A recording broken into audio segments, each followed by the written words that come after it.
If you're a maintenance supervisor for a commercial property, you've had to deal with everything from leaky faucets to flickering light bulbs. But nothing's worse than that ancient boiler that's lived in the building since the day it was built, 50 years ago. It's enough to make anyone lose their cool. That's where Grainger comes in. With industrial-grade products and dependable fast delivery, Grainger can help with any challenge, from worn-out components to everyday necessities. Call, click Grainger.com, or just stop by. Grainger, for the ones who get it done. It is Ryan Seacrest here. There was a recent social media trend which consisted of flying on a plane with no music, no movies, no entertainment. But a better trend would be going to ChumbaCasino.com. It's like having a mini social casino in your pocket. Chumba Casino has over 100 online casino-style games, all absolutely free. It's the most fun you can have online and on a plane. So grab your free welcome bonus now at ChumbaCasino.com. Sponsored by Chumba Casino. No purchase necessary. VGW Group. Void where prohibited by law. 18 plus. Terms and conditions apply. So first... Absolutely. And I was like... Let's dig it all up. Oh, no. True. You'll never guess. So sidebar. Yes. And also, I feel like I shouldn't have to remember everything. I know. Actually, I have to talk about this. 3, 2, 1. Hi, everyone. Hey. I'm Alicia.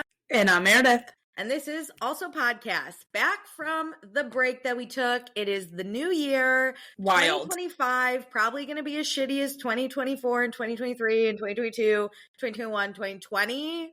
All shitty. Oh, don't say that. That's going to make me so sad. What if you expect it to be shitty? It's just going to be better. You know what? My VP and I talked today because that's just like work. Lovely stuff. And she was like, you can't fall like lower than the floor. And I go, there's a basement. Like, it can always go worse. Could go to the core of the world, as far as I'm concerned. Next time she says that, I'll say that. There's still the core of the world here. It's fine. If I do end up there, though, 2025 for me is the year of shit is happening out of my control that worries me. Yes. So at this point, I'm just going to expect the absolute worst thing to possibly happen. And when that doesn't happen, I'll be pleased to end up in the basement. That's true.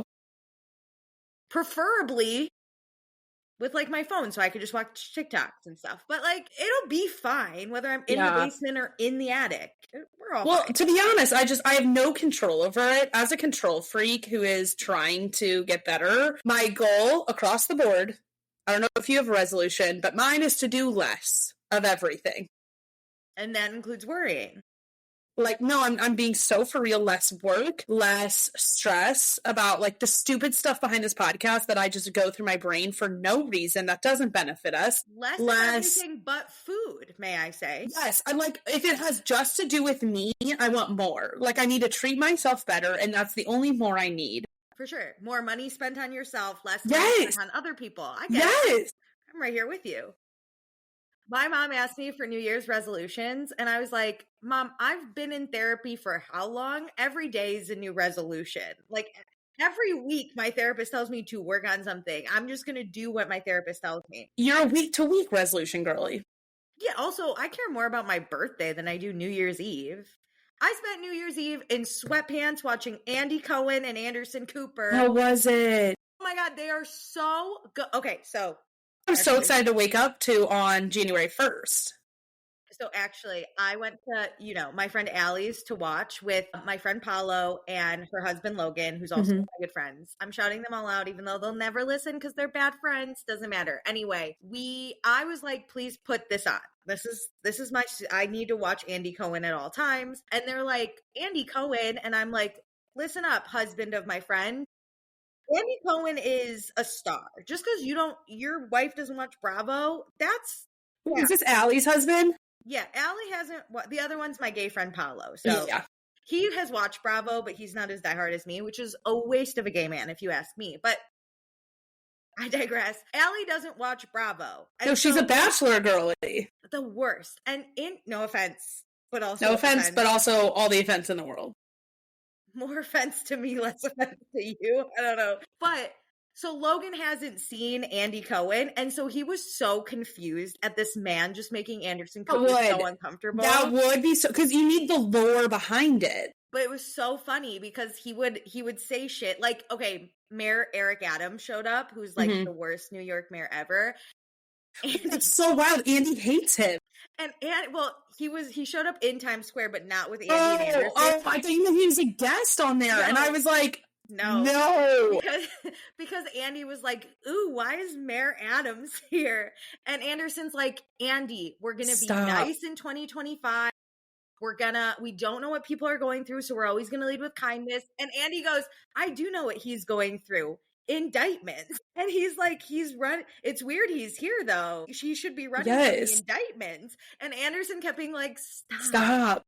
Be chill. So funny. There was also like a bunch of comedians on there. I saw Diplo was tripping. Diplo was like, I'm on acid right now. And it's so funny because Andy will start laughing because he's such a little shitster. And Anderson looks terrified at all times. He like gets out of the frame.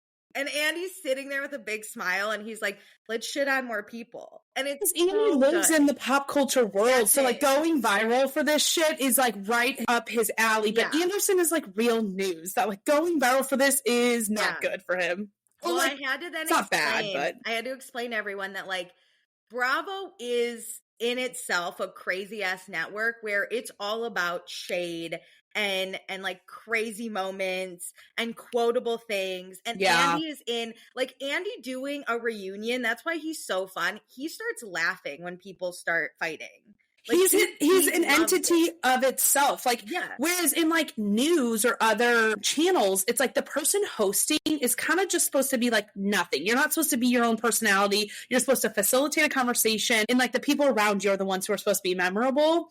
But like Andy on Andy. Yes. Like he got pushed by Teresa Giudice like at a reunion.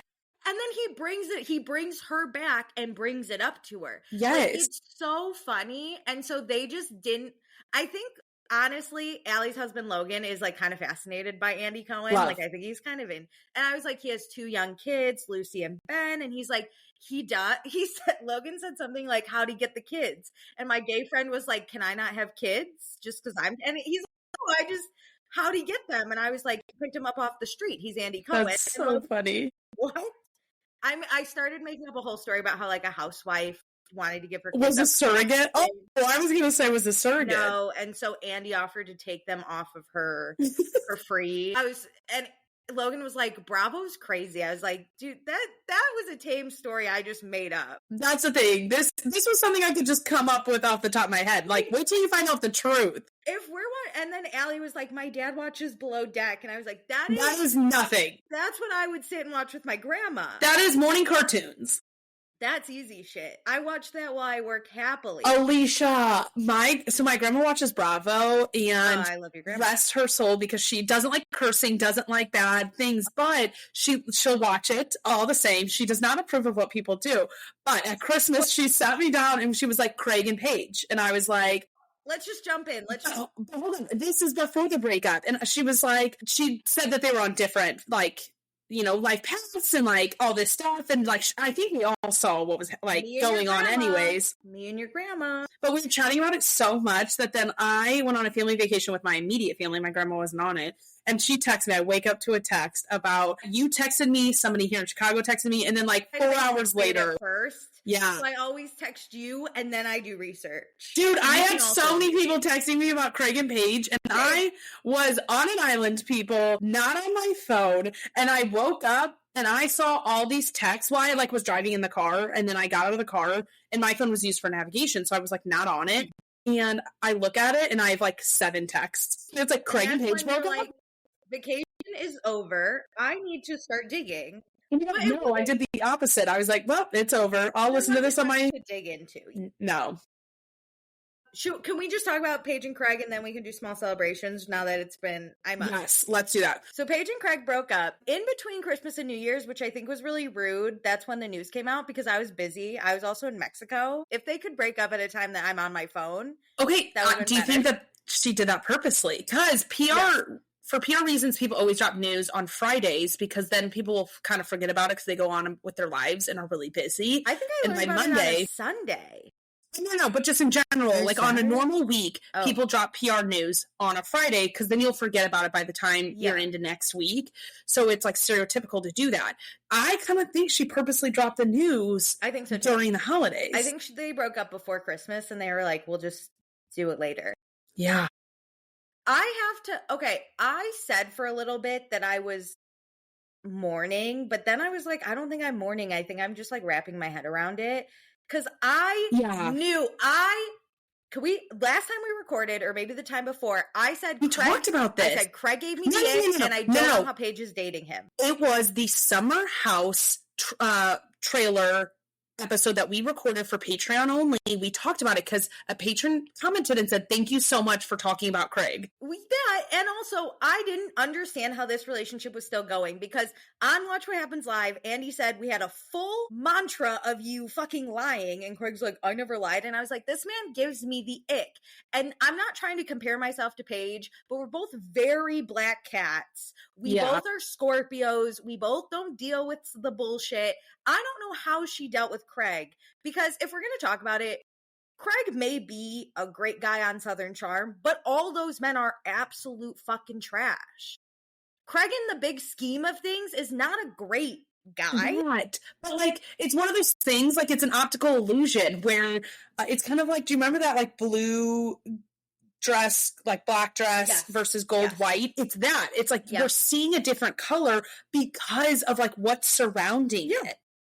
Yeah, I think I supported Craig and Paige because I support Paige. Happy. Yeah. As long as she's happy. I don't care that they broke up that much. I hope she's okay. Craig, she is. I listened to their Giggly Squad episode. Same. She sounded so happy. And not like she relishes in him being sad or anything, but she sounded free and like a weight is lifted off of her. We saw her crying last season when he's like moved to Charleston. She's like, my mom's in New York. She doesn't. Here's the thing.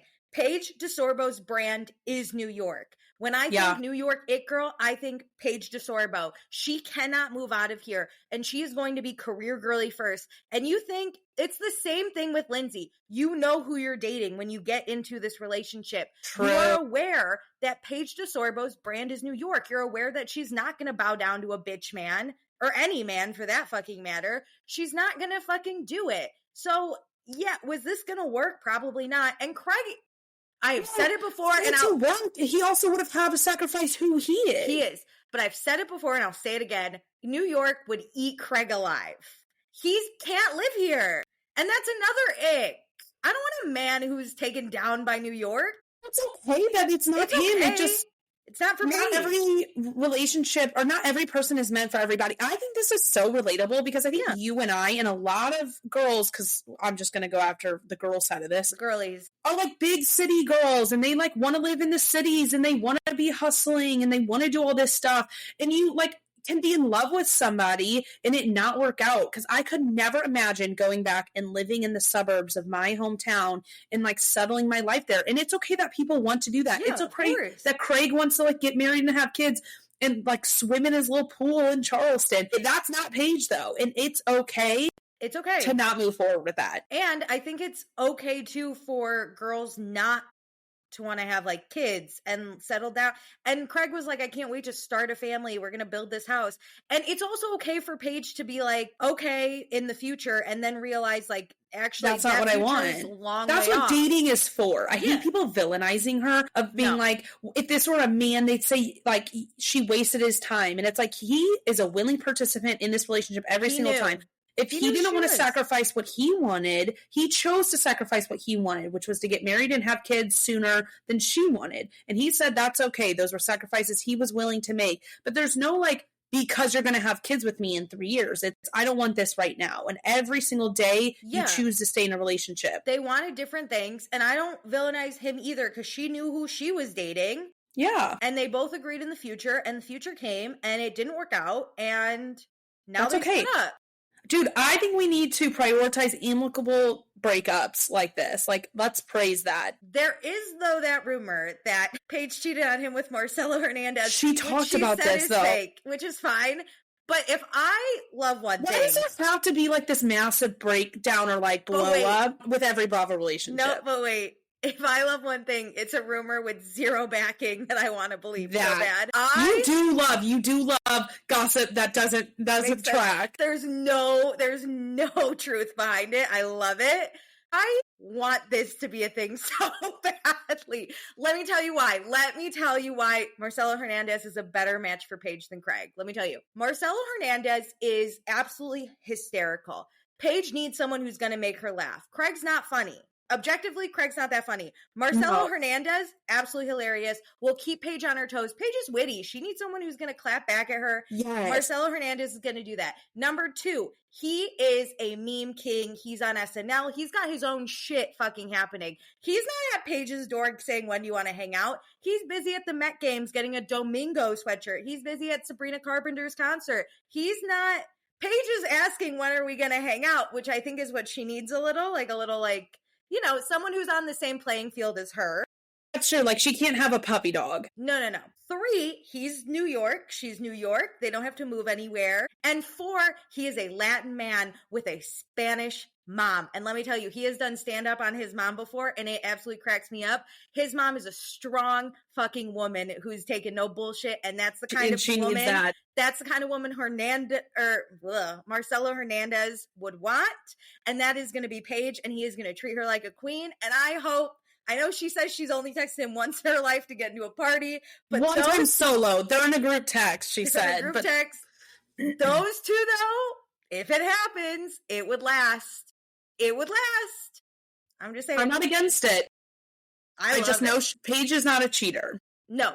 But I'm in for it happening in the future. There's no truth to this rumor. It was just, I love it, though. Paige ends up with Domingo?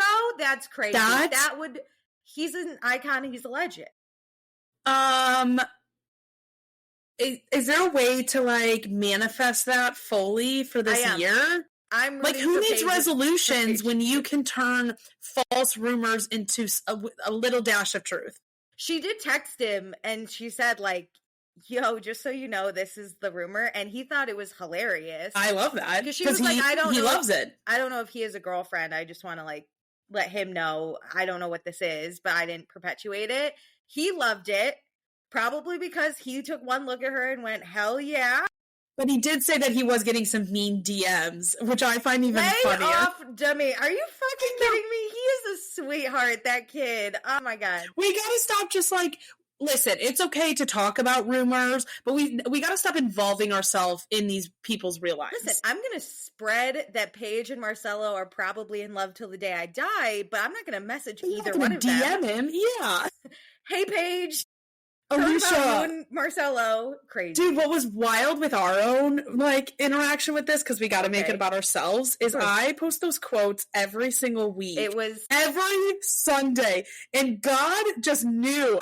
Alicia, I was debating between that Paige quote and a different Paige quote from Winter House, and I was like, this one is in my soul, because I'll be coming back from, the holidays. I feel this in myself, and the quote is, when we get back to New York, I don't know if I can actually even fit him in. And all these people were commenting like, this isn't about Craig, and I was like, you fucking bitches. I posted this even before she announced this. It's about Andrea. We know. I got it. Okay, that's not why I posted it. I felt it for myself. It has been set on timer for a week at this point. It posted automatically. 2 weeks in advance. Also, who cares who it's about? We can't fit him in either way. Dude, I'm not joking. I picked those quotes based on how I'm feeling in every moment of life. Or if I know something timely is coming up. That's a good one. But I was like, this is how I feel right now. And Paige was like, absolutely, this is how she felt and broke up with Craig because of it, I think. She looked down upon us at that moment. I connected with her, my Scorpio princess. Yeah. We felt each other. I feel validated, and I shouldn't need other people, but it's like, I feel like it's helping change the tide of, like, when celebrities do it and it's in the news, you feel more normal in your everyday life of being like, hey, I don't want to get married and have kids when I turn 30. No. And I love that. But remember that weird psychic on Summer House that was like, you'll be engaged by the end of 2024? What a quack. What a quack of a woman. Let's start a new rumor that's not true, that Craig proposed and she said no. No, that one's crazy. They could have been engaged for like a week, and then she was like, no, I don't want this. She's like, actually, this ring sucks. Feels like a leash. Can you imagine if they, like, basically did get engaged and kept it quiet, and then she was like, never mind. And like, so like actually, that was true. I can never be bought. She just returns it. Woof. And then she buys herself a she different ring. She buys her own ring and puts it on the other ring finger. It's basically Miley Cyrus's like, I can buy myself flowers. I love support. Fully support. Can we really quick do small celebrations? Because I have a little one. Go off, queen. Okay, so we have like family. So my mom found out that people actually listen to our podcast, and she was like, I'm going to start telling people now.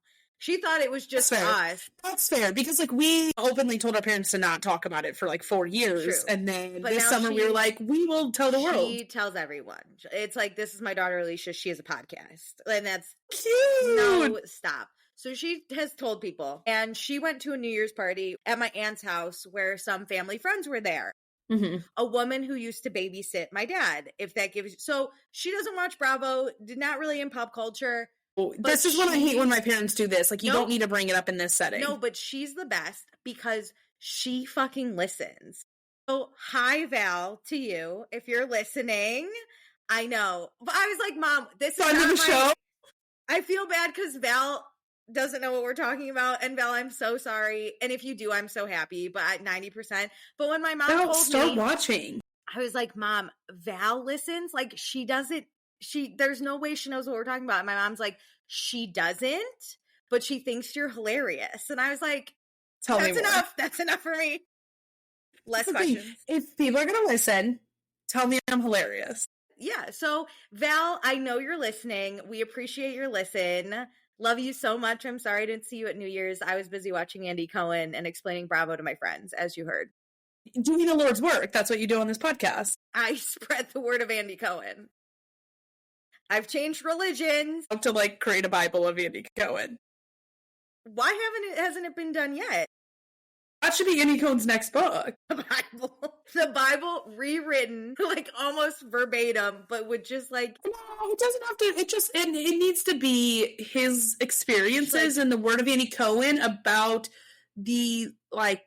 Well, it's just 20 years of Bravo. On the fourth day, Teresa Giudice created pinoli cookies. Or, like, whatever. Like, just change it up a little bit. Just a little bit. The original person was not Adam. It was Andy. You know what I want him to do? Andy's arc. And he has to pick 2 housewives from every franchise to save. I'm about to do that. I would really need to think about it. Don't ask me to do it live on air because there's no way, but there's your next TikTok video. Oh my God. That's amazing. I love that. You can only pick 2 throughout all the seasons? All right. You're right. No. 4. No. 2 throughout the seasons. That's all we to keep the show alive. Like, the way in God theory, that's what it's not God. That's what Noah had to do. The way Noah had to keep the animal kingdom. He's alive. Like, which zebra do I want to pick? Wow, to keep the housewives alive, you pick 2. You know what? And as if there was like a baby, you got to choose. You can choose like a house husband, even if it's not tied to the wife you choose. Because like sometimes there's some funny house husbands. I think start with the wives and see where you go from there. Wow, amazing. Do you have a small celebration? I went to Puerto Rico with my family for a week, and I have a very lovely, complex relationship with every member of my family, but it went really well. Oh, I'm so glad.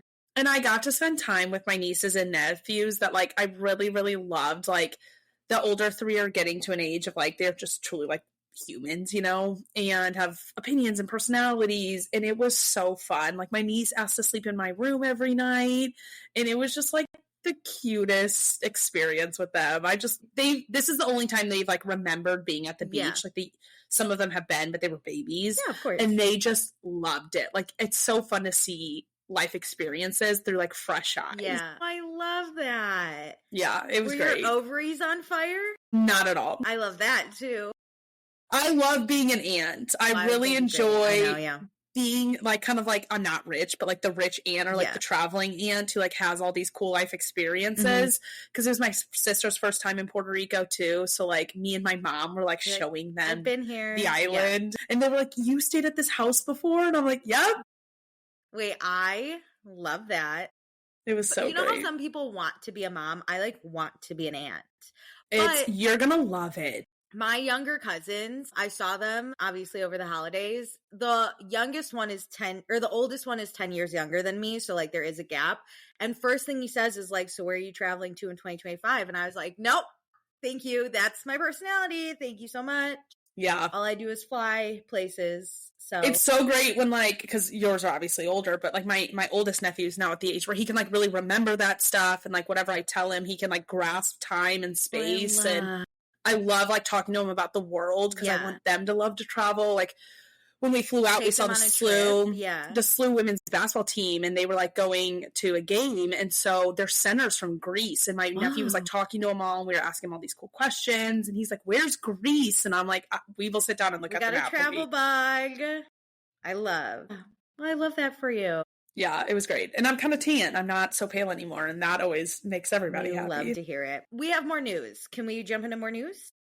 I'm in. I'm the passenger of this episode. Yeah, before we recorded, I was like, Meredith, I have so much to talk to you about. And she was like, that's great because I want to be more background. And I was like, I'm in charge. It's me. I'm still on an island. Like one day the power went out, didn't have access to internet. And I literally like just let everything go. Well, I'm an island girly right now.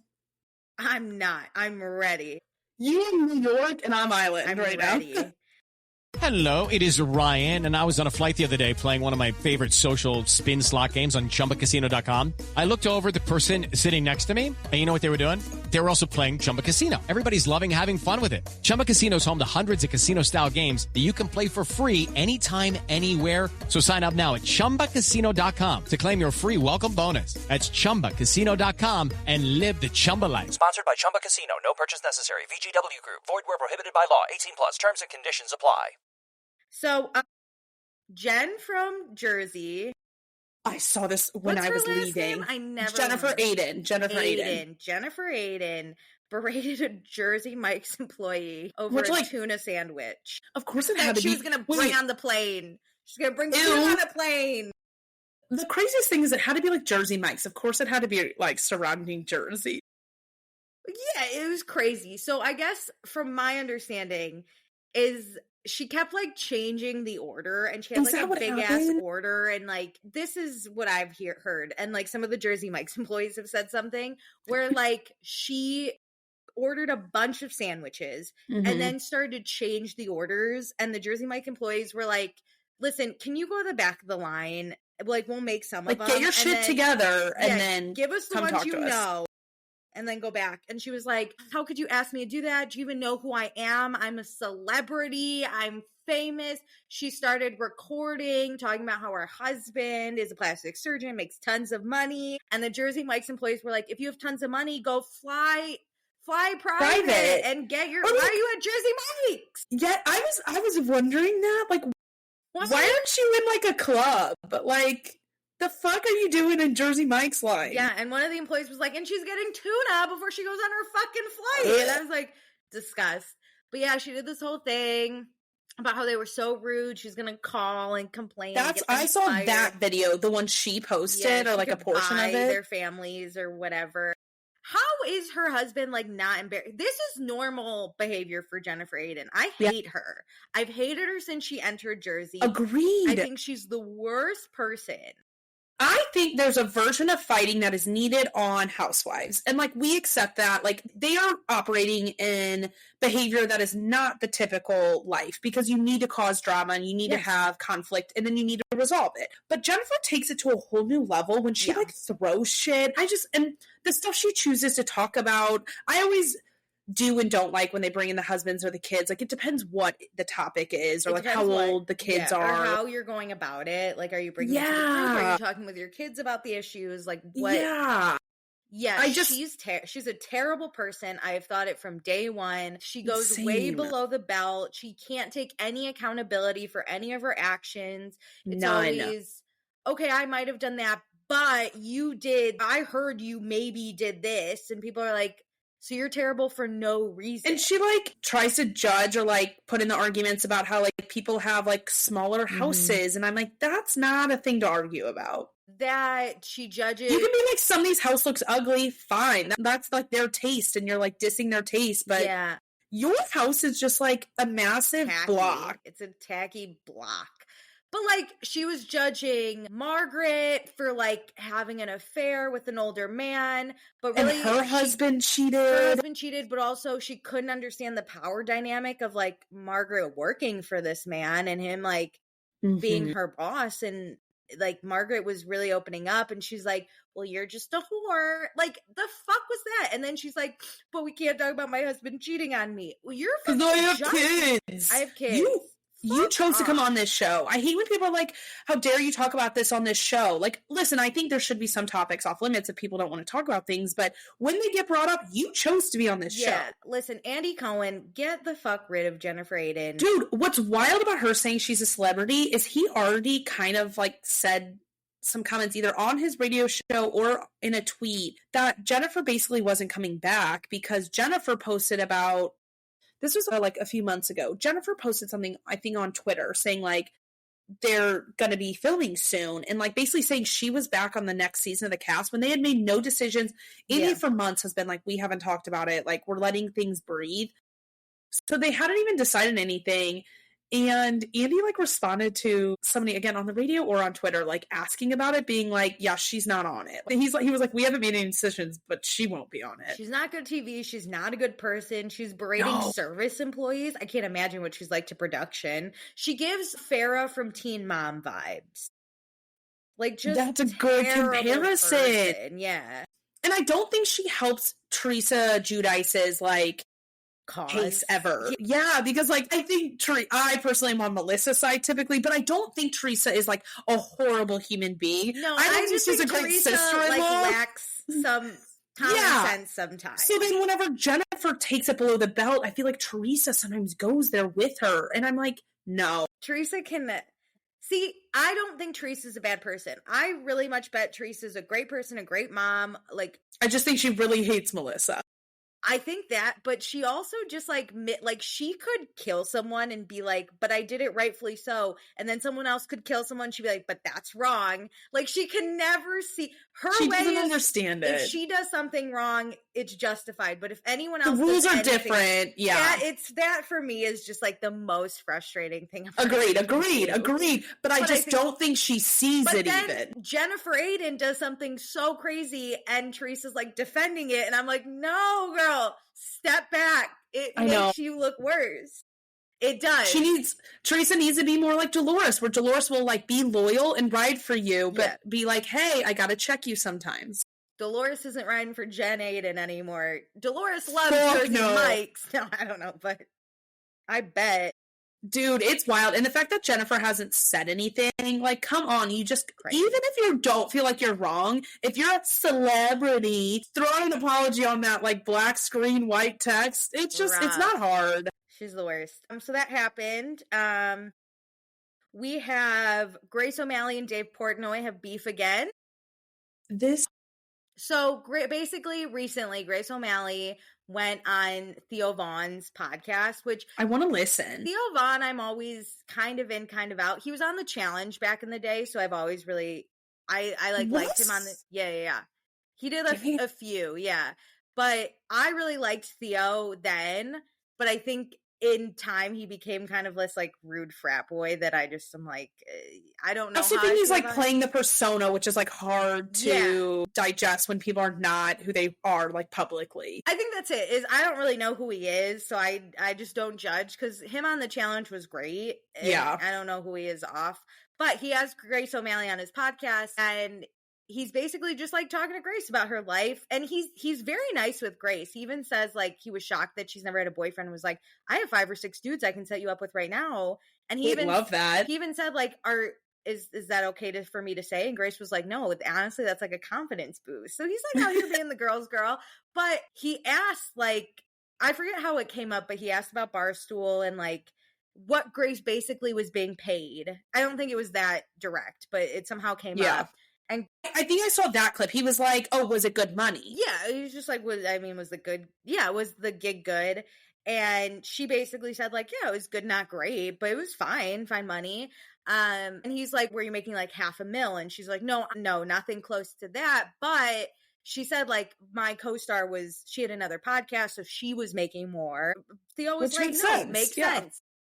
Dave then comes on and is like, I was paying Grace $250K a year, which is a fucking lie. I can't believe she would shit on that. And I was like, she's not shitting on it, but like, no. She's just saying it's good, not great, which like... But also, I bet in the Barstool world, she's at the very lowest end, which to the regular people like you and me, like, of course, everybody is amazing. like, yeah, and she doesn't sound ungrateful for that.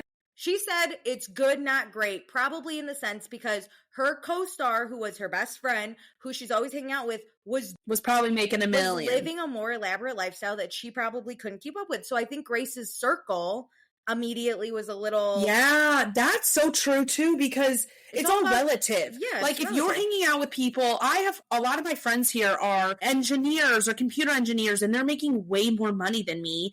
And sometimes I don't think they think about how like we have a disparity between our finances, and like it is just very different. So I'm more conscious with my money than they probably have to be. Yeah. And that's okay. But like, you notice it. Yes. Like, if you're making less, you notice it. So from an everyday standpoint, I bet Grace is like, it was good money, but from where she was having to live, it was... And like what her friends were wanting to do. Good, not great. I also think, opposite of what you think, I would say Grace is probably middle to high end of Barstool, because there are a lot of people at Barstool. That's true. But I think like... But like in the personalities world. But that's the thing, is Grace is put in this bucket with Brianna Chicken Fry and Dave Portnoy and that Josh guy from TikTok, and like, I bet they're all making more than she is. So she, relative, is going to the same events as them and being a personality person, and she's making less, but she has to go buy her own dress. Like, I saw a TikTok of her trying to find a dress for an event, and she was like trying to budget, but she's also looking for a plus size dress that wasn't ugly. And she was like,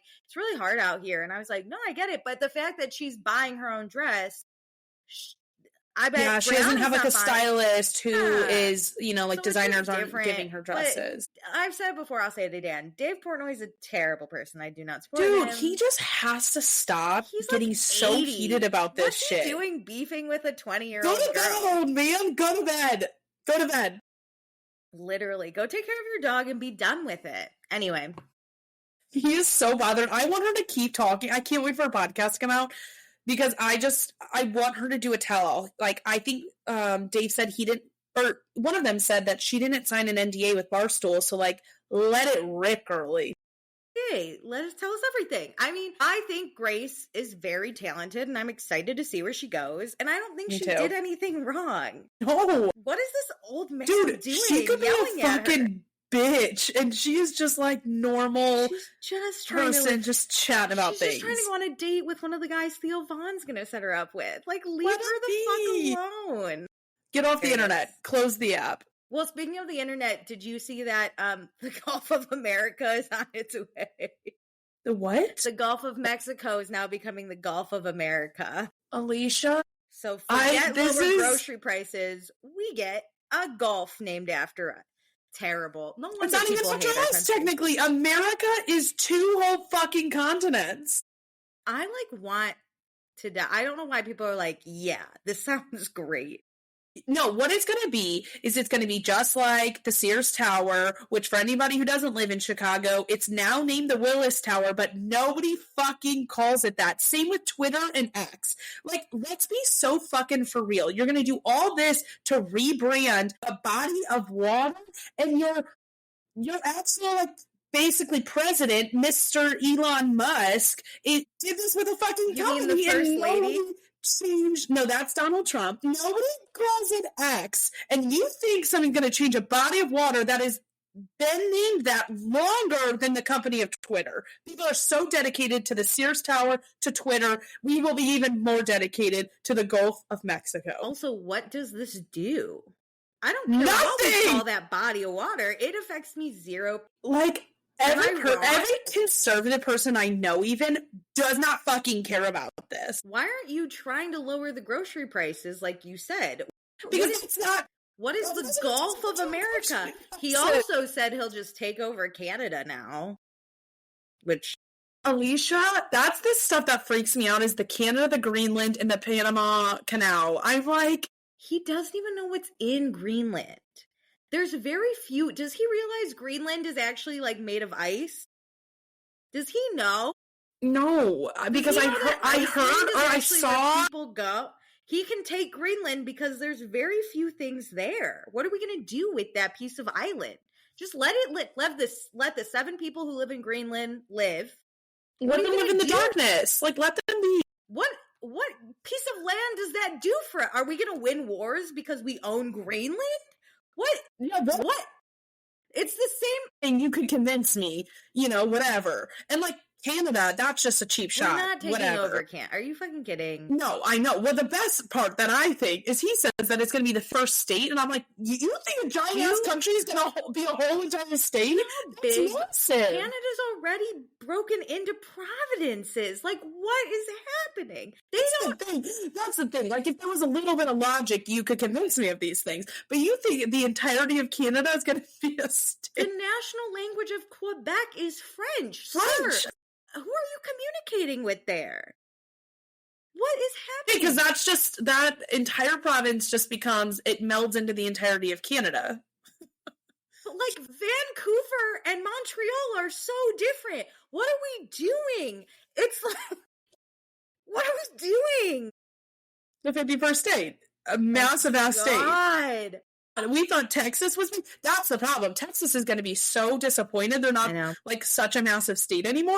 They've got Canada, the 51st state. What country do I need to call to come start World War III on us? Because we deserve it. We deserve it. No, we don't need to have like deaths over it that like we help. We are just working out leaving. My mom actually called me today and told me she reached out to our extended family to try and help me get my paperwork. And I said, Mom, would you like to get your German citizenship with me? And she said yes. And I said, okay, we can do this, but we're not telling anybody else until we get it done, and then we can help other family members. We have to put on our mask first.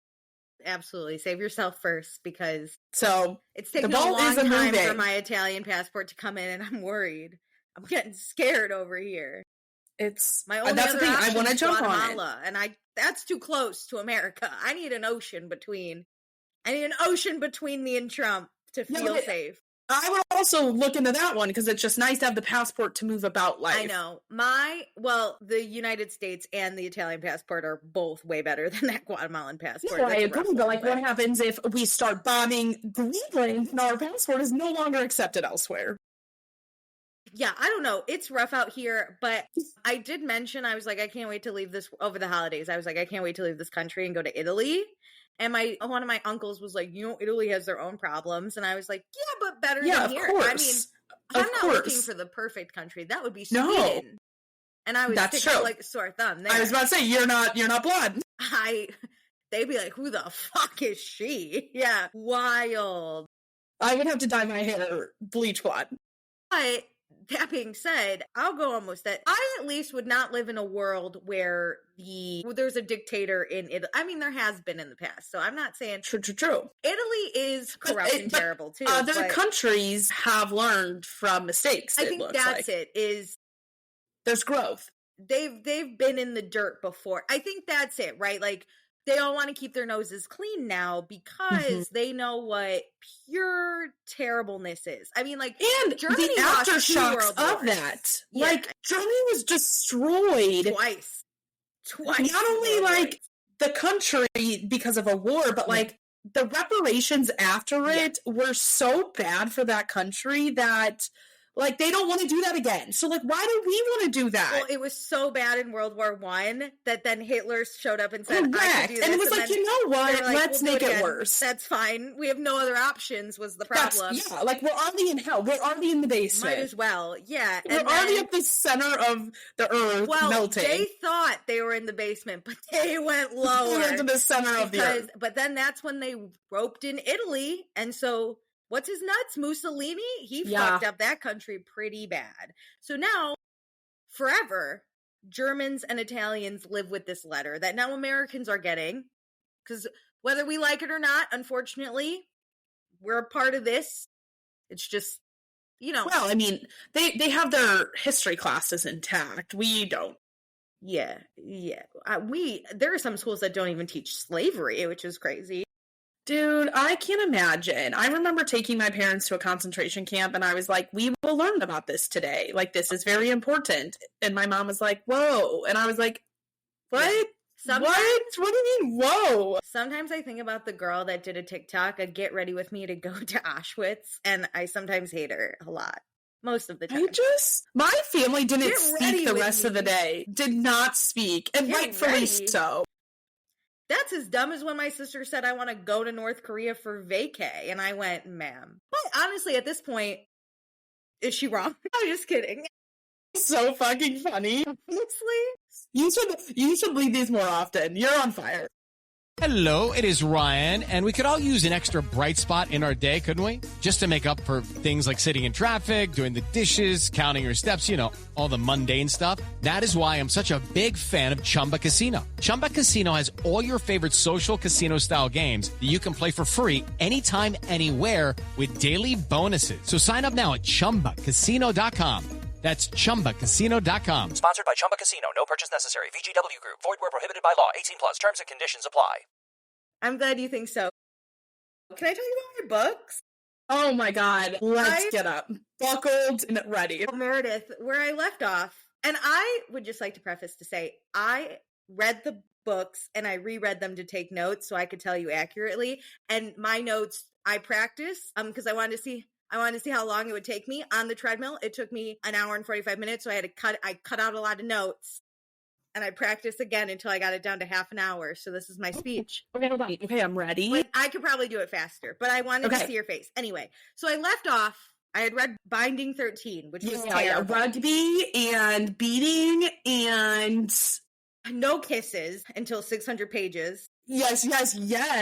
And then you loved the brother. I loved Shannon's older brother, Joey. So that book ended with Shannon being beat to a pulp and poor Joey then being like, it's us or dad, because dad's an alcoholic. Yes. So yes. I said, if Joey's not okay, I'm going to kill myself. So I had to read the next book, which didn't give me, it was better. I gave it 3 stars. It's called Keeping 13. I gave it 3 stars only because of the drama that happened was crazy. I went One Tree Hill who? Really? It was crazy. But then the next 2 books, okay? Wait. Was there kissing within the first 400 pages? There was a lot of Okay, yeah, let me give you a 2-minute Okay. Keeping 13. It was a lot of, Shannon, I really like you. Do you really like me, Johnny? Yes, I like you. Really? Let's kiss. It was, and then it was Johnny was the boy who didn't go to Paris, if you know what I mean. He could have played professional rugby literally in France, and he went, but I'm going to stay for Shannon one more year. No. And then Shannon the whole time was like, how could he like me when I have a bad dad? That's amazing that he likes me. It was more complex, but the 2 of them, their communication is gross to me. If I had to watch it, I would vomit in my mouth, like constant. But Joey was in it a lot more, and I'm here we for like that. Joey. Anyway. Oh, so then the 3rd book is more about Joey. The 3rd and 4th books are Joey's point of view. It's called Saving 6 and Redeeming 6. And when Is it his point of view of the first 2 books? So the first book is his point of view from when he was 12 until where Shannon's, I'll explain, but hear me out. Okay. When he's 12 to when Shannon's point of view starts is the first book. And then the second book is both of Shannon's books in one, just from Joey's point of view. Okay. So they did this because it is a love story to start, and he meets his love interest at 12, and then you see them kind of grow together, and you understand kind of a deeper idea of Joey and his family dynamics and his girlfriend Eva. I like that, which was really, really good. 5 stars to both these books. But Joey was dating his girlfriend during Shannon's thing. Okay. Yes. So this is so I was like, if that is also a slow burn of 12 years, I would lose it. No, it is a slow burn, but it's better. It's not this whole, we both have crushes, but we're not going to do anything about it. Yeah. This was complex, and don't worry, I'll get into it. Okay. All right. Okay. I'm ready. I'm seated. I'm ready. Joey's 12. He's starting secondary school, which in Ireland is just junior high to high school. Yeah. I fucking hate how they do their schools. But I'm going to go by grades because it'll just make sense. So he's starting 7th grade. Okay. And they have an older brother named Darren, who's the oldest. Yes, remember? and he disappeared. He's walking Joey to school. Darren is 18, and he's being really weird the whole walk. And he's like, Joey, just know I'll always love you. And Joey, the 12-year-old, is like, okay, weirdo, see you after school. But that's the day Darren leaves, and he doesn't say goodbye. He just leaves. So Joey gets back from school, and Darren's not there, which causes Joey to have major abandonment issues. So we're seeing Joey really but it doesn't matter. No. But he also, this is the first day of school, he locks eyes with this beautiful leggy blonde who is the opposite of Shannon. Shannon is so bland and not confident. Not Aoife. Aoife walks right up to Joey and is like, you're hot and I'm hot. And Joey's basically like, fucking excuse me. And she's like, you locked eyes with me and you're obsessed with me and we're gonna date. And Joey's like, I don't fucking think so. I need to bring that energy into 2025. I know, but in his point of view, he's like, she's amazing, I'm fucking obsessed with her. And Aoife immediately is like, we're in love. But then obviously Joey now doesn't have a brother.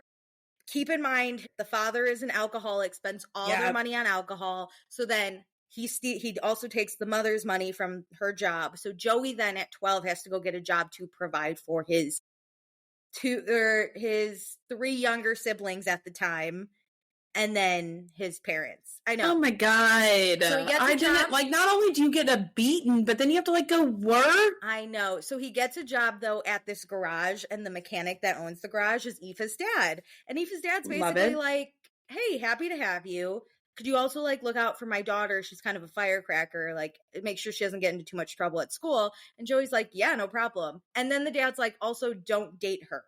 And Joey was like, well, fuck, I need this job, so I guess I can't date Aoife. So he doesn't. Like that conflict. I like that. See, I like when people admit that they're into each other and then have to be kept apart. Yeah, so immediately, Aoife and Joey then have this kind of, like, in their 7th grade year, like, they're not friends, and Aoife's more mad that he, like, just kind of dissed her one day, and she doesn't know why. She has a hunch it's because of her dad, but he won't admit it. But Joey is always, like, really looking out for her and sticking up for her, and she's like, I don't fucking get it. What's up with you? It's confusing when it's like, you like me, but, like, clearly not enough to, like, date me. What's going on here? But she's also like, look, fine, you don't want to date me. We're going to be friends. You're going to want to be my friend. And he's like, I don't want to be your friend. And she's like, because being around her.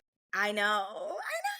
But she is so persistent, so it's very cute, whatever. But things at home are terrible for Joey. He really starts to fall behind in school. But that's, like, a common theme. He always has to, like, deal with shit at home.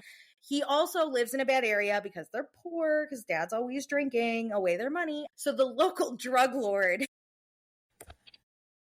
gives Joey an escape, like, with drugs, but also in his home. So Joey will leave and just go hang out and smoke some weed with the drug guys. It obviously eventually goes to, like, harder stuff. But at 12, he's, like, smoking weed to, honestly, he's like, it's the only time my mind is quiet. So I just need it. Which is makes sense. I think how a lot of people get into, like, harder drugs too, is just, like, are looking for that escape. So the thing that really breaks my heart for Joey is, like, his mom treats him like a husband opposed to a son. He's parentified. He's parentified. So any issues, the mom goes to Joey. When the mom is getting beaten up, she calls for Joey to help. Joey goes to help. He gets the shit beat out of him. He's then angry at his mother, like, stop letting this man into our lives. It's like, you're not only are you, like, letting him in our life, but then you're involving me into it too, and, like, making it doubly worse. You're making it his responsibility to protect the family. Yeah. Which the mom is also though a victim of abuse herself, she is mentally abusive to Joey, and she's constantly telling Joey how he is just like his father, how he will end up just like his father. She sees his and Joey's enemy is his dad. So he is like, I'm useless. So now he's like, I'm worth nothing. I deserve nothing. Like, he is at 12 so fucked up. So that's great. Oh my God. So now he's in 8th grade. And he slowly is becoming better friends with Eva. He admits that they can be friends, which is cute. They're very cute. Then they go into freshman year. Eva and Joey become, like, kind of best friends, but they also flirt a lot. But, like, Eva knows everything. Eva knows Joey's, like, doing drugs. It's not a secret or anything, but she's more like, if Joey's hanging out with me, he's not doing drugs. And she, like, wants to almost keep him safe. We also learn more about Eva, where her parents are very much together and in love, but her dad does cheat on her mom, and her mom welcomes the dad back after that. And Aoife shares like that she doesn't want to ever love someone enough that they can hurt her like that. So she starts dating this guy she really doesn't even like, because she's like, I can't fathom not being enough. Like, if this guy hurts me, I don't care. Yeah. And she's like, I would never allow a man to hurt me like that. So she's also scared to date Joey because she knows he can hurt her. Like, he is hurting her already, and they're not dating. It's like, I don't want to get used to his presence, because then then he like leaves, then that will destroy me. Yeah, she doesn't want to admit that she loves him. She's like, we could be friends, we can be buds, but if he ever like cheated on me, that'd destroy me. Whereas if this other guy she's dating cheats, she's like, it's like, whatever, I didn't actually care. Yeah. So they kind of have like a conversation on Halloween where like Aoife basically says like, I'm dating this other loser because my first choice is unavailable for some reason. And Joey's like, you can do better. There's no way I'm going to bring you down with me. And she's like, no, I want to. And he's like, no. And he like leaves to go get high. And she's like, please don't leave. And he's like, you need to forget about me. Like, forget about this. It's not going to happen. But he's like dying on the inside. And then just to tell you how terrible this mom is, she then comes to find Joey and is like, hey, your dad's pissed drunk and I'm about to have a baby, so you need to come with me to the hospital. So Joey's like helping his mom give birth at a fresh Jesus fucking Christ. This also really fucks him up because he really wants to leave, but because of what his brother did, he can't abandon his siblings. So I didn't think about that. Another baby like adds more years in this home for him. Yes. Because he can't afford to get all the siblings out and take care of all of them. So but he won't leave anybody behind. So until the last one is 18, like he won't. He's even like, if they can all just turn 12, they can like kind of help out a little. Or that's like true. Like in theory, they could get a job and come live with him and help support everybody. Fucks that up for him. So he's Alicia. And she of course berates him and is like, Did you have to go to therapy after this book? I cried during both these books. It was hard to read. I'm unwell and you're just telling me the story secondhand. It though was beautifully written. Like the way it came across, I felt everything I was supposed to feel, and I fully believe that. I can't read these books because this will take me down. Okay. I'm emotionally happy and I can't. So then sophomore year of high school, nothing too big happens. Aoife and Joey are like good friends, but the biggest thing that happens is like a grandpa dies. So Joey like goes to the funeral and the wake and all that with his siblings, but his parents don't come. But Aoife and her dad go, and that's when like Aoife and her parents both see like Joey's like kind of running a family, and like Aoife starts to be like, this kid is like really in charge of a fucking family. He's like a dad. God. And the boss is like, oh, he like his parents are shit. Like, so they both are like, fuck. So then it's junior year, and this is when things start to, you're going to love it. So Aoife gets a car. Okay. And so her and Joey go on driving adventures because Aoife's one goal is to hang out with Joey so he does not do drugs. So she's always like, I don't like to drive me home. He gives her driving lessons. They go on cute little adventures. It's very cute. And they talk a lot just because they're hanging out. And she keeps being like, we could make this work if you promise never to hurt me. And he's like, I can't make that promise because I will. So they cannot do it. He like doesn't want to, like his parents hurt him and he doesn't want to inflict any pain, which is just like part of life. So he's like avoiding a relationship with her because he wants to keep her pure. And that's like so sweet. He also like, doesn't know how to love. Like it's so heartbreaking. Anyway, they even like, they're bantered too. Amazing. None of this, I know you are, but what am I, from Shannon and Johnny. This is like, I was laughing out loud. They are so funny together. Anyway, so then at school, Shannon gets bullied because remember, this is 2005 Ireland where we bully the quiet girl for being a slut, which that makes zero sense. But Joey gets in a fight defending his sister. And then Aoife's dumb boyfriend is like, he's a menace to society. He should be expelled, blah, blah, blah. And Aoife's kind of defending him, but she's more like, I don't care what this guy says. Yeah. But Joey's best guy friend, like, because his best friend's Aoife, so the other best friend, turns around and is like, fuck you, and then looks at Aoife and is like, I expected more out of you, considering you know what he goes through. And Aoife's kind of like, wait, what? So she, like, chases after him, and she's like, wait, what is Joey going through? And the best friend's like, you are not that dumb. He shows up with tons of bruises. He always has to protect his like family. You notice how he never... He has a job. He has a job. You notice how he doesn't know how to communicate and he immediately fights? That's how he was raised. His dad fucking hits him constantly. And he's just like, oh. So she goes to find Joey, hears him being hit in a different room at his house because he got suspended. So like, oh my God. But Joey sees Aoife and he's like, get outside now. And she thinks he's mad. And so she's like, fuck, he's like going to yell at me or whatever. But no, he's protecting you. No, she sees panic. And he's like, you cannot be here right now. Like, this is not a safe place. I cannot have you here. He's basically in a lot of more words saying, I care about you so much. I cannot have you here. Yeah. And she picks up on that and she's like, well, I'm staying because I care about you and I want to be there for you. Well, they're outside and they're just talking. And he's like, what do you mean? And then she kisses him. It's a hot kiss. Let me tell you, I was sitting there going, this is the slow burn I wanted. Is like I need to know that you guys care about each other, and it's like they're like, I'm trying to protect you, but like I want to be with you. It's like I need to push and pull if it's a slow burn, not the like, does he like me? Yeah, no, none of that. Why would he want to hang out with me? He even tries to stop the kiss and be like, no, this shouldn't happen. And she's like, I'm not gonna run away. I'm not gonna abandon you. I like that.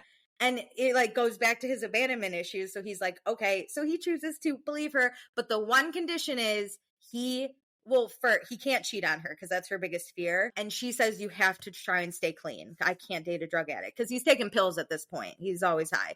So she's like, you have to be clean. And he's like, I'll do that for you. But his condition is, when it comes to my family, you cannot pry. And like what I say kind of goes with that. And she's like, okay, so that's kind of their, which that's fine. They're juniors. That's their boundaries. Keep it that way. So he really does try to stay clean, even when he's getting like hit and he's like, you know, a pill would at least take the pain away. He doesn't. He goes to Aoife instead. He's really trying. They fall in love because they were already in love. They even say like, they're outwardly in love now. He says something like, I've been in love with you for 5 years. And she's like, same. And so it's cute. But it gets worse at home and it's pretty terrible. But he's really fighting for it. Does eventually, they tell the parents. He was like, well, both. But he was really nervous for her parents because he's like, I can't lose my job. But Aoife's dad is so nice and is like, oh, I wasn't worried about you hurting my daughter. I was worried about my daughter hurting you and then you quitting.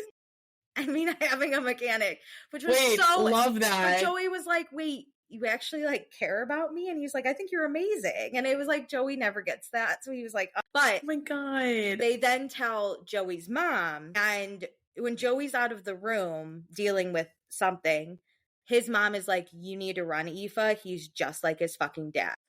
And Aoife goes, absolutely not, you fucking bitch. She goes, I have loved your son for 5 years and he's never laid a finger on me. He's never hurt me and he never will.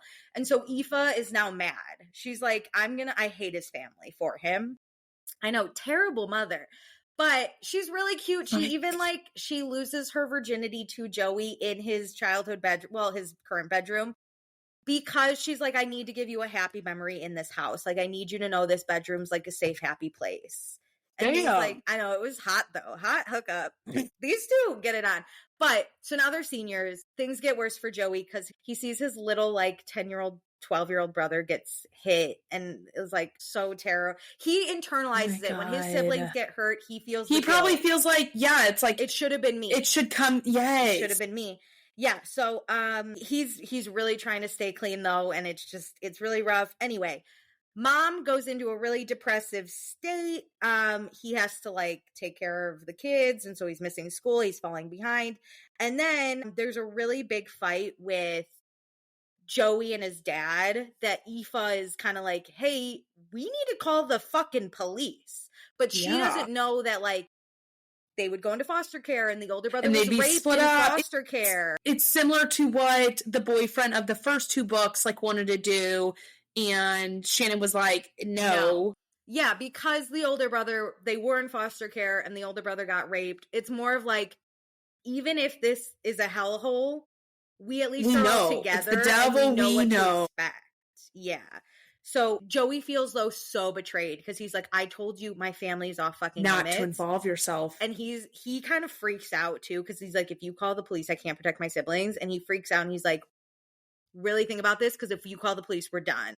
And he kind of spirals and he then goes home and his parents are like, hey, guess what? We're going to have another baby. And Joey is like, fuck this. So he does heroin. I know, he takes such a turn. He's like, I need something to really blow my brains out. Dude, I'm more shocked at the other baby than the heroin, to be honest. So Joey's like, that's the straw. But it gets collapse. It gets crazier. No, I was literally... So Aoife finds him with like a needle and is like, no, and saves him. And basically when he comes to the next morning, Aoife's like, whenever you take drugs, it hurts me. It worries me. I was up all night, freaking out, finding you, making sure you were okay. And Joey's like, fuck, you know what? I am my dad. I am hurting you. We're breaking up. He's basically like, I know. He's like, I can't hurt you. And she's like, no, wait, don't do that because, like, I'll still be hurt no matter if we're in a relationship or not. This is better. I get it, though. I get it. He goes through literally such a, like, depressive that's the cycle. only person outside his family he has ever really cared about. He immediately is like, I'm going to get clean to actually be a good person. Not necessarily for her, but he's like, drugs and my life has already taken away the only person I've ever loved. Yeah. It's not benefiting me. I mean, like, I don't have to feel pain, but, like, when I am off the drug, I feel it anyways. So that's the end of the first book. And so Holy the second, fuck. I go, give me the second, I'm eating this up. The second book starts over winter break because then in winter, Shannon goes to this awesome private school, remember? She starts after Christmas. So it's now winter break, and as two people who have just had a bad breakup do, they go to a party, but they don't know the other person's at the party. May I just say to this author, she writes a lot of terrible books because I read them, but this scene was prime teen drama scene. Like, the way it was written was so good. I could picture the whole thing. Anyway. I gotta say, with books, it's hard because, like, you have to, like, describe everything in the right way. Was so good. But they do the thing where then they, like, run into each other, and I'm not going to go too far into it because it was just, like, very fun. But basically they decide to get back together, but now it's going to be different. Aoife's like, look, I'm no longer your girlfriend if we're going to do this. I'm your teammate. I'm your ride or die. Whatever you're going through, bring me in and I'll do the same. But I'm not doing this, like, I threatened to call the police family. And freak out. Like, she's like, I am your family now, baby. Yeah. And he's like, I've never. What happens to you happens to me. No one's ever wanted to protect me before. And she's like, I'm here. Let's do it. But then, like, so they just have this agreement to be very honest. And, like, it's very cute. Their makeup was really adorable. Anyway. So then, just to give you a timeline, this is then when Shannon gets hit in the head with the fucking rugby ball and her skirt falls off. So, great. But in Joey and Aoife's reunion at this party, they drank a lot. A lot of champagne. Fucking champagne in high school? They stole it from a rich kid, and they were like...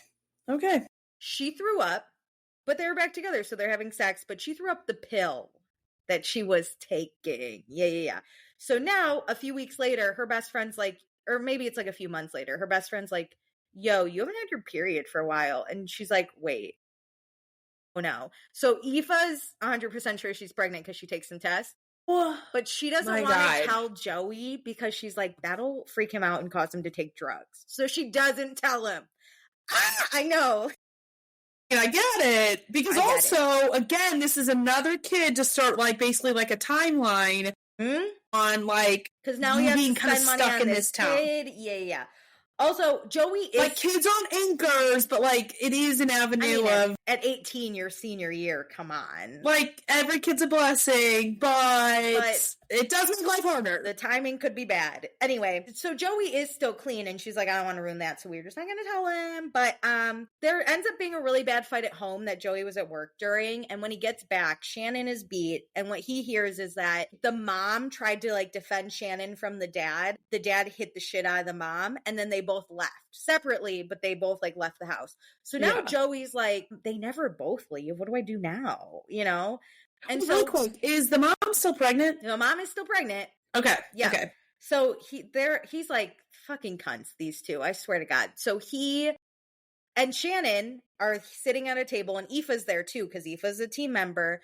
And Aoife's like, look, don't bite my head off, but shouldn't we call the police? Like, is this... And Shannon's just like, no, we're not going to say anything. But Joey's like, no, you're my teammate. I'm going to tell you everything. So he basically tells her, like, as long as we don't call the police here, yeah. And Aoife's like, no, I get it. So I'm about to go into a story because this is really important. This, like, projects the rest of the book. But Aoife wakes up the next day and is like, you know what? I'm going to give the two older siblings a break because they have to take care of 3 younger kids.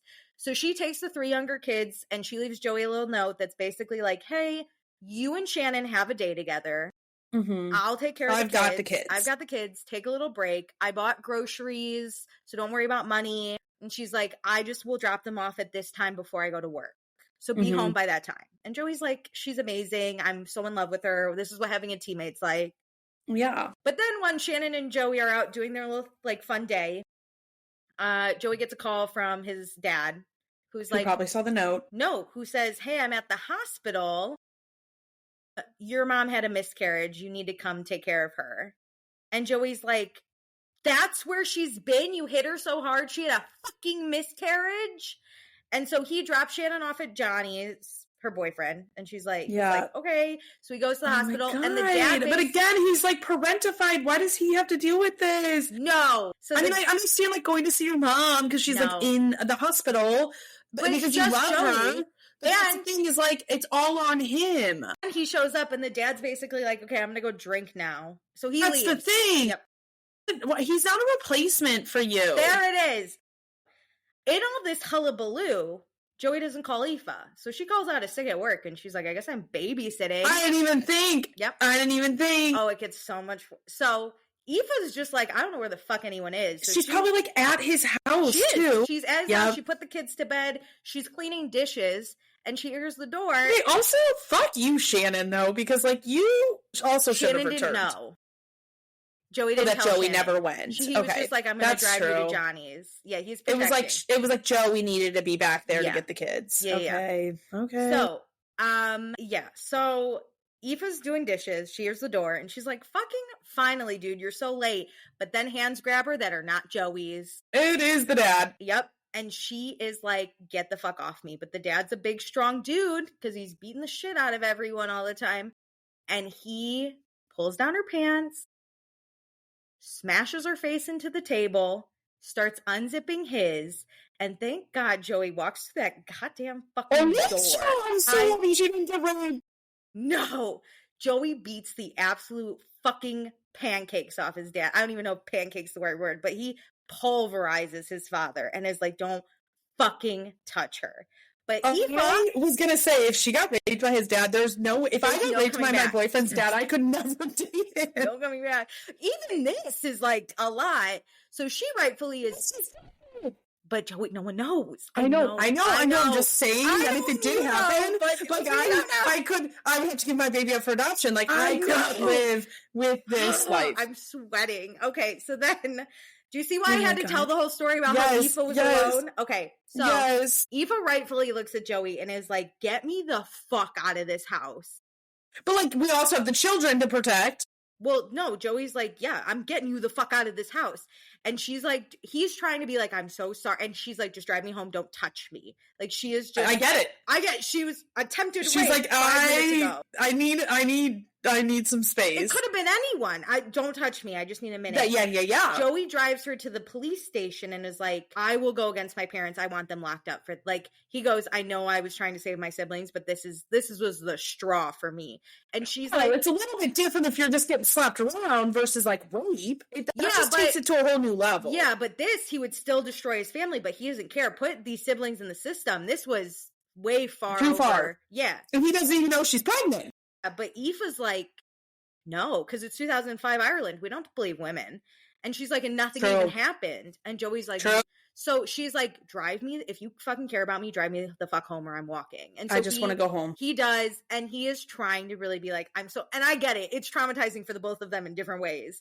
Joey is trying to be like he what can he do? Understand. Yeah. There's nothing to like make this better. I know. So he tries to talk to her and she kind of loses it, which again, rightfully so. An hour ago, she was almost raped. Stop. I like envisioning this being my life. I'm shaking.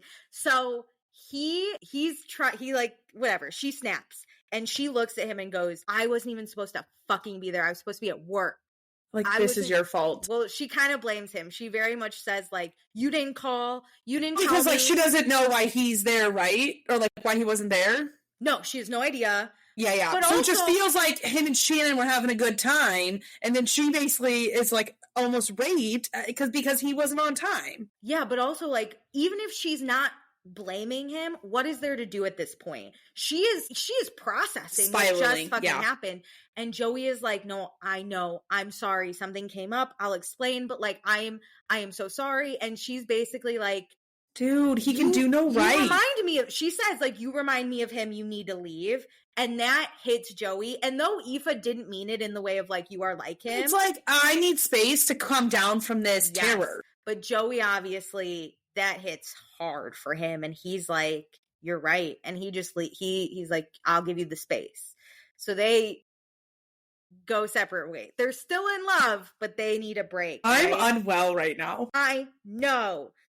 Step into the world of power, loyalty, and luck. I'm gonna make him an offer he can't refuse. With family, cannolis, and spins mean everything. Now, you wanna get mixed up in the family business. Introducing The Godfather at ChumbaCasino.com. Test your luck in the shadowy world of The Godfather slot. Someday, I will call upon you to do a service for me. Play The Godfather, now at ChumbaCasino.com. Welcome to the family. No purchase necessary. VGW Group. Void where prohibited by law. 18+. Terms and conditions apply.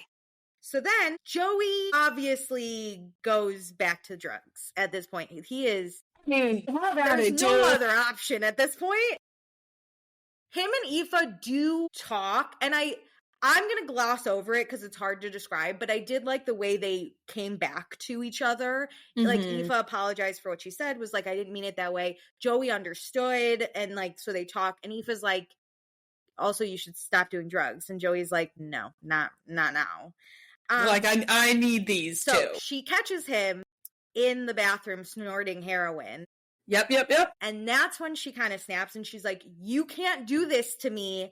I'm having your baby. But he's too high. He literally is like, can't wait to see. He just thinks it's them. Like, he doesn't realize he now has a different type of responsibility. Yep. And that's why he shouldn't be doing drugs. And Aoife's now like, she's slowly coming to terms with like, fuck, I am kind of my mom because I'm letting this guy hurt me and bringing him back.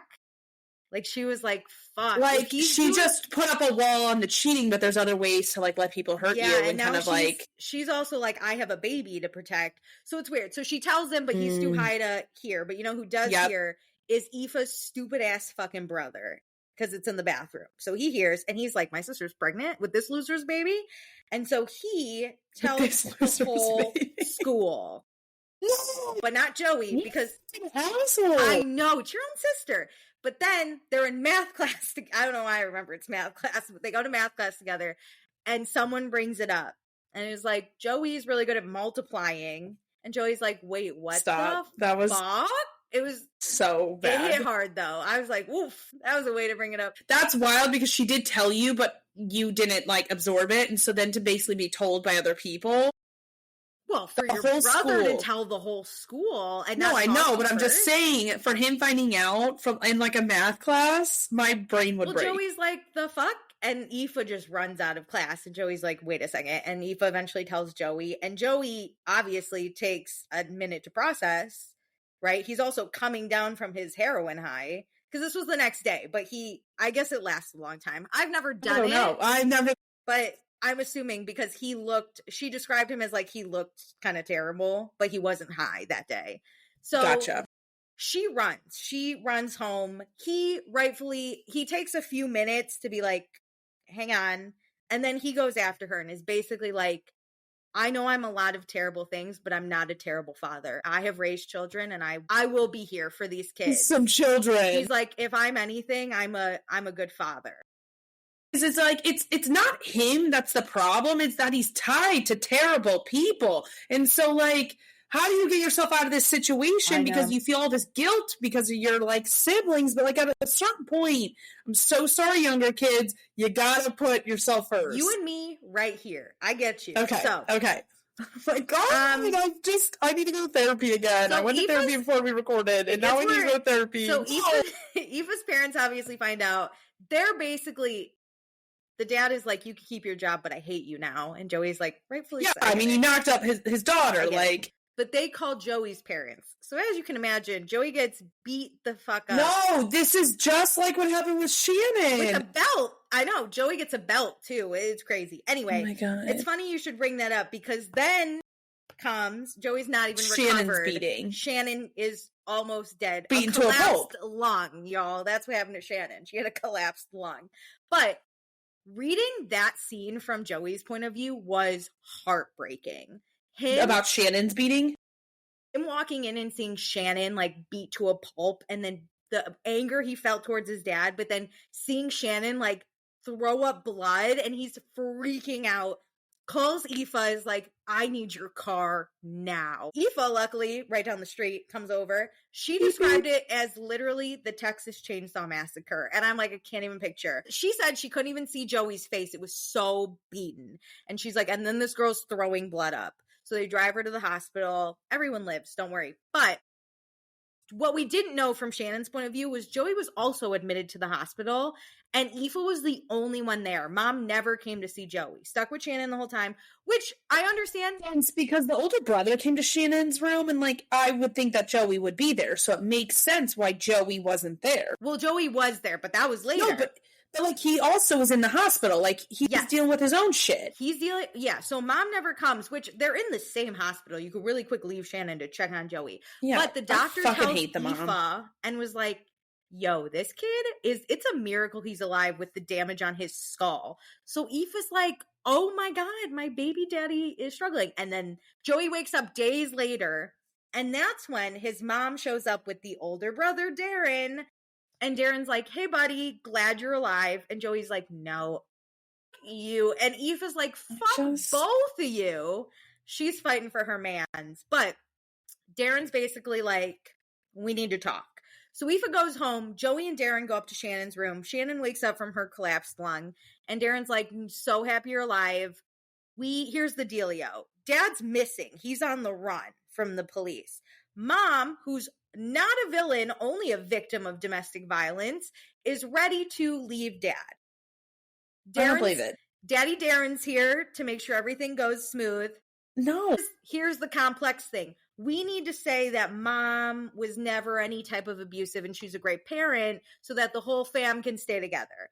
And Joey, because he hates his parents ever since the attempted rape, is like, no, I'm not testifying for this woman.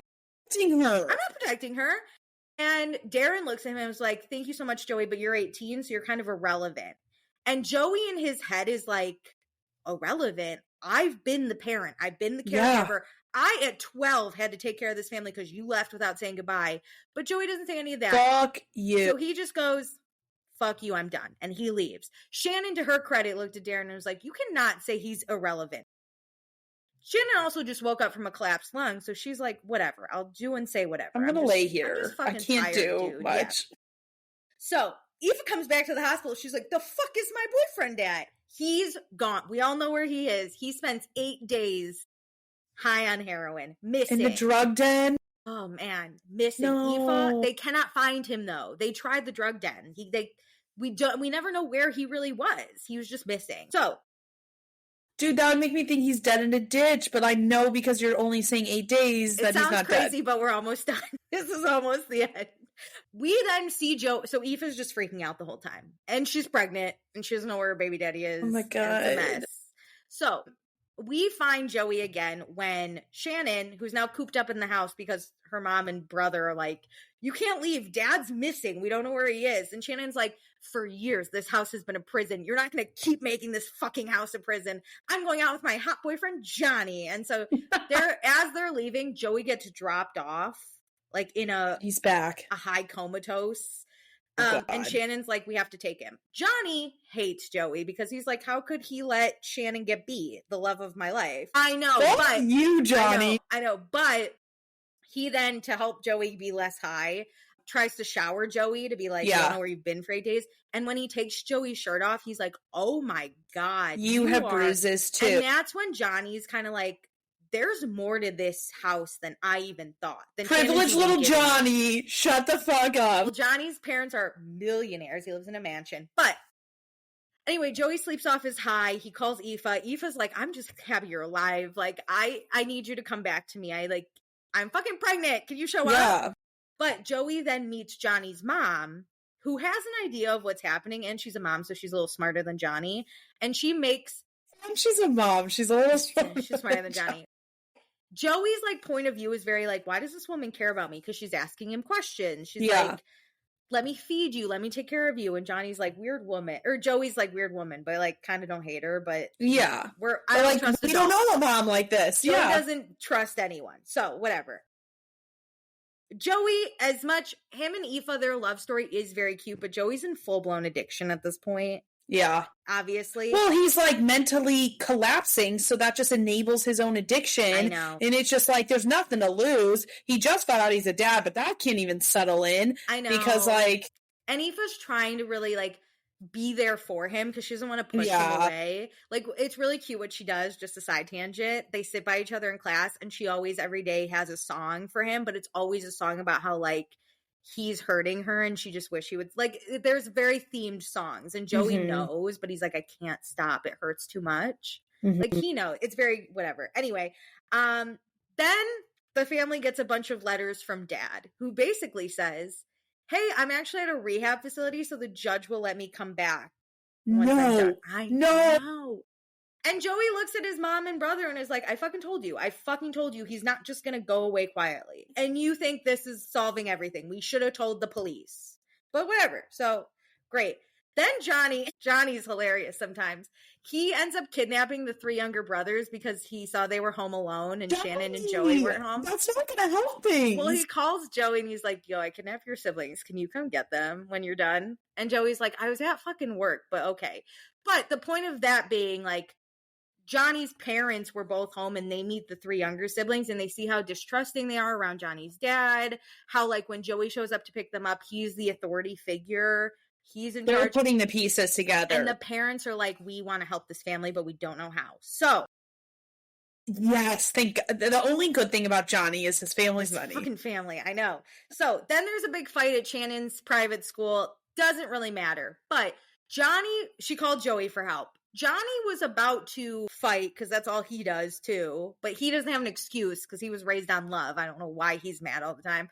But he's about to fight, but everyone's like, Johnny, no, you're in contract to maybe go pro. Is this after his groin injury, though? Yeah, he's good now, I think. Anytime I hear Johnny and what's her name, I just think about her straddling him. His groin, I know. At an opportune time. Joey then was like, Johnny, stop. I'll do it. And, like, beats the shit out of someone so that Johnny didn't lose his contract. But then Joey gets arrested because he's over 18 now, so... And he's on a different school's property. But Johnny's dad is a lawyer. So he calls his dad. He's like, yo, this dude saved my ass. You have to save him. Because I was going to punch this kid. So Johnny's dad does and is like, here's my one condition. You're going to have a conversation with me and my wife. So Johnny's parents have Joey over. And they're basically like, we want to help your family. We've actually been foster parents before. You know us. We want to foster the family. And Joey at first is like, no. I don't trust adults. Then he thinks about it. He's like, actually, my siblings need a different place. I hate my mom. My dad is still out. My older brother is a fucking idiot. I need you to foster my younger siblings. I'm okay with that. And the mom is like, well, I want you too. I want you in my family. Aww. And Joey's like, I'm 18. You don't need to keep me. And she's like, you be 18 or 80. I'm going to love you either way. But Joey, the damaged kid he is like, it's too late for me. Like, he's like, honestly, you should I think he's worried to screw it up for his younger siblings. He was like, honestly, I don't even think my younger siblings should be around me at this point. Like, I'm like my dad. Yeah, he's like, so take my siblings, which the mom makes it very clear, like, I want you the most, honestly, but we'll take what we can get. So Joey was like, I will help you get custody of my siblings. I will do that for you. So he's also dealing with that. But now he's running to Aoife because he's like, I got out of jail. I got to go see my baby mama. Woo! Runs into his father. And he's like, what the fuck are you on the streets? And his dad's like, actually, you are just like me. And basically, like, how Joey keeps hurting Aoife and he, like, keeps going back. The dad is like, didn't you want me to leave? Like, but you keep going back just like I kept going back. And you keep hurting Aoife the same way I hurt your mom. And eventually you'll keep hurting your son or daughter the way I hurt you. And Joey's like, wow. Don't tell me he disappeared. Well, he's like, that makes sense. So he goes to get a little high, but then he goes home. He goes back to his mom's house, his brother, whatever. And Shannon's there because she was all worried because Joey got arrested and she saw it. And she's like, thank God you're back. But of course, the mom's like, you're high. You're just like your father. And then she hits him. And Joey's very actively against domestic violence in the home, obviously. So he looks at his mom and he goes, for everything I've done for you, fuck you. That's the straw. So he goes upstairs. He's like, I'm out. And he starts packing his shit, to which Shannon's like, wait a second. You said you'd never leave. What the fuck is happening? And she's like, what about the siblings? What about me? And Joey's like, but what about me? What about me at this point? Oh and he's God. like, I can't do it. And he starts leaving. The siblings are like, Joey, please don't leave. And he's like, no, I'm out. I'm done. This was it. And he's walking out. And Aoife, because he never showed up at her house, has now come to his house and is like, where are you going? And he's like, here's a note. I have to leave. And she's like, you're going to just fucking leave me with a note and a baby? And he's like, I got to go. Forget about me. It's not worth it. You deserve better. So he leaves. So then stupid brother Darren is like, I'm going to go find him, and like runs out after him. But Joey's gone. He's gone with the wind. Fabulous. You know what I mean? It's a bad joke. Anyway. I said it in my head, but I just didn't think you were going to say it in this story. Anyway, we're almost done, I promise. So Darren leaves, and Shannon's just standing in the yard, like crying, like, what do I do? And then you know who pulls up? The dad. The dad pulls up, and he's like, hey, what's up, Shannon? I'm back. And she's like, the fuck? And of course, mom doesn't. This day just is getting so much worse. Mom doesn't necessarily let him in, but like he pushes his way in. So Shannon goes upstairs. She calls Johnny. She's like, yo, you got to come over. My dad's here. So he gets Shannon out of the house. But then she's like, we got to get my brothers. So Johnny's kind of funny sometimes. He scales this 2-story building and he goes inside to get the brothers. And all he's thinking is like, why is there whiskey all over the fucking ground? Like, this dude's a terrible alcoholic. He's gonna set it on fire. Little dumb Johnny is like, this dude, how is he drunk if he's spilling all the whiskey? And then he's like, how come the youngest 3-year-old is like covered in fucking whiskey, this terrible drunk? It was so funny. Johnny, sweet baby angel. He can't scale a building with 3 young boys, so they have to go out the front, but they can't let the dad see. But the mom sees them and starts making a distraction so the dad won't hear or see them. And she looks at Johnny. She's like, get my kids out of here. And so, because I think mom can see what the fuck's happening. Mom knows dad's crazy. I know she sucks, but like whiskey. Yeah. So Johnny leaves. Meanwhile, Aoife reads the letter Joey gave her. Suicide letter. Saddest suicide letter in the world. I know. Stop! They are like the same. Like, why? The dad's like ready to just burn his whole family too, but like suicide letter. So she's freaking out, but also full confession of everything his parents ever did, so that the Johnny's parents can get custody. Okay. And like the end of the letter was so sad. It was like, tell my future son I loved him. Tell my siblings I love them, but just know I loved you the most. Like something like that, where it was just like, God. She's in shambles, this pregnant woman. Anyway, cut to Joey sitting on a bridge, ready to jump into this water.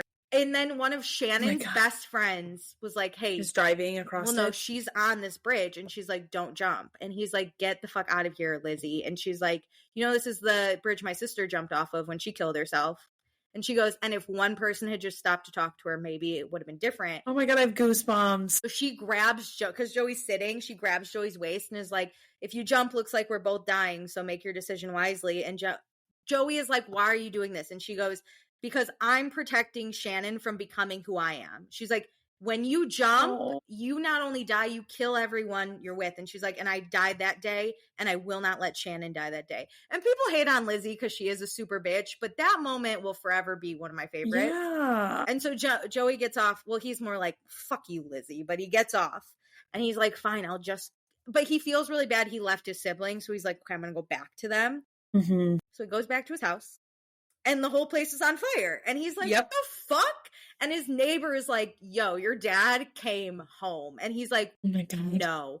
And then he hears like that there have been 2 adult bodies recovered. Joey starts freaking out. He's like, no, you missed people. My siblings are in there. I have to get in there. He's freaking out. Luckily, Johnny and his dad got out alive? No, they recovered the bodies. Oh, okay. I mean, I I hate to say it, but I'm not upset. I'm not upset. But luckily, Johnny and his dad show up and are like, hey, we have your siblings. Joey's a wreck at this point. He's in shock. He feels bad he couldn't protect his mother. Aoife comes to see him and is like, I'm just fucking glad you're alive. Johnny's mom is like, I'm so happy you're here. Let me love you and take care of you. And then it's a happy ending. Joey goes to rehab. He comes back. He's able to really, his rehab scenes were great. He's able to like tell Darren exactly how he feels. Like he really is great. Darren during this whole thing. He was out finding Joey. He wasn't home. Right. Yeah. But he goes to rehab. He comes back just in time for Aoife to have their baby. They name it after Aoife's dad because that's who they both think is like a father figure. And Aoife's dad's no longer mad at Joey. So they have a baby. And then Johnny's mom was like, hey, so because we're millionaires and we own acres of land, we built like a little house for you in the back if you want to live here. And Aoife and Joey are like, yeah, for sure. We're in. So now they have a cute little family and it's so cute and that's the end. And that took an hour at best. I am like so emotionally drained. I don't watch any TV because I'm so happy the parents are dead. But like it like wrapped up so quickly that I just don't feel the happiness of like their ending. There wasn't a lot to say. Like describe. No, I agree. I agree. I just holy fuck. I know that was really good. So there is, not to keep going, there is a 5th book out, and it's the last book in the series. My goodness. However, I was like, I miss Joey and Aoife so much. I gotta read it. I haven't really read it, but it's about 2 people that are friends with Johnny and Shannon. And when I tell you I hate this whole friend group, they suck. I just am reading it to get little pieces of Joey and Aoife, and I'm like, ooh. Like, you know, Aoife walks into a room and she's like, thanks for watching my baby. And I'm like, read that 12 times in a row. And then when I tell you, I skip everything that's not dialogue. This book sucks. It's the worst book. It'll be another 1 star. If I could give it negative stars, I fucking would. I'm only like 20% in.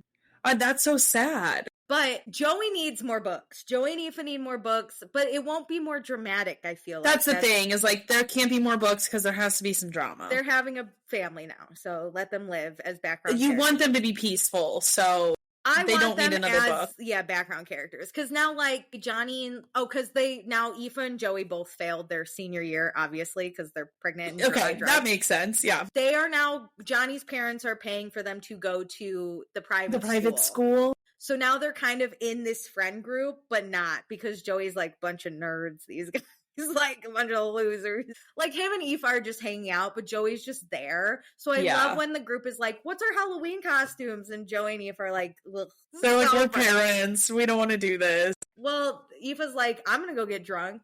Bet. And Joey's like, I can't even drink because I'm sober now. That's stupid. But it's the drama, I love. They can do a show. Only Joey. Fuck the rest of these people. And Lizzie. Joey, Lizzie, and Aoife. Those are my top 3. They can do it just in chronological order where it's like Joey's first book is, you know, the first season. And then you get like Shannon and Joey's point of view of that shared time. Yeah. But was that crazy? I needed your reaction. Do you see why I couldn't send you a memo? No, I 100% agree. It also would have been an hour-and-a-half voice memo that, like... Yeah, I apologize, but people, you were on this ride with me. I feel like it was a good ride. I enjoyed it. So, to say I haven't really watched anything is a fair statement. No, that makes a lot of sense. I have been on my reading game, Alicia, because I was on vacation. I'm sorry that I took this over. This is a book podcast. No, because mine don't need to be, like, talked about, but I want to tell you what books I read. Also... You won't like some of them because you don't like Tessa Bailey books, but I needed something light and stupid, you know, like because I was on vacation. But I was cranking through books because everything was coming up on Libby that I was like put my loan in on. Well, this one is not Tessa Bailey, but the first one I read is This Summer Will Be Different, which is by Carly Fortune. Yes, and she has those good summer Canadian. So good. So good. Although the book, I've only read 1 book by her, and it had my least favorite trope, so I had to knock off a star. I gave it 4 stars because... What trope? Brothers. I don't know why we hook up with brothers. That one was so fucking weird by the end. It was good. It was good until you find out what happened. Oh, did you read, what was it, Every Summer After? After, yeah. That was the one where it was good, and then I went, no, and then you find out. Don't do it, don't do it, don't do it, and then it happened, and I went, no. I love her style of books where I love that they're always based on like a lake or like water. Lakes and are summer. The best place to be. I love Canada even more so because of her. And then I like how she flashes between like 2 different summers or something. Yeah. You will like this one. Okay. This summer will be different. It's on my list. Yeah. For it goes through 5 years instead of like 2 different summers. I love that. It's so good, Alicia. I love it. Feetsies? I was kicking my little feet. Okay, don't tell me, but I'll watch. I mean, the storyline is very obvious about like what's going on, but like I really like this idea, and I even read her like acknowledgments at the end because she writes each one about a different place like she loves, and so she visited this town on Prince Edward Island and loved it, but never lived there. The other ones like she had been to more, but just like loved the idea of this island, and I was like, I want to live on this island. I want to live with these people. As long as we're not hooking up with brothers. You have crushes on brothers, don't fuck both brothers.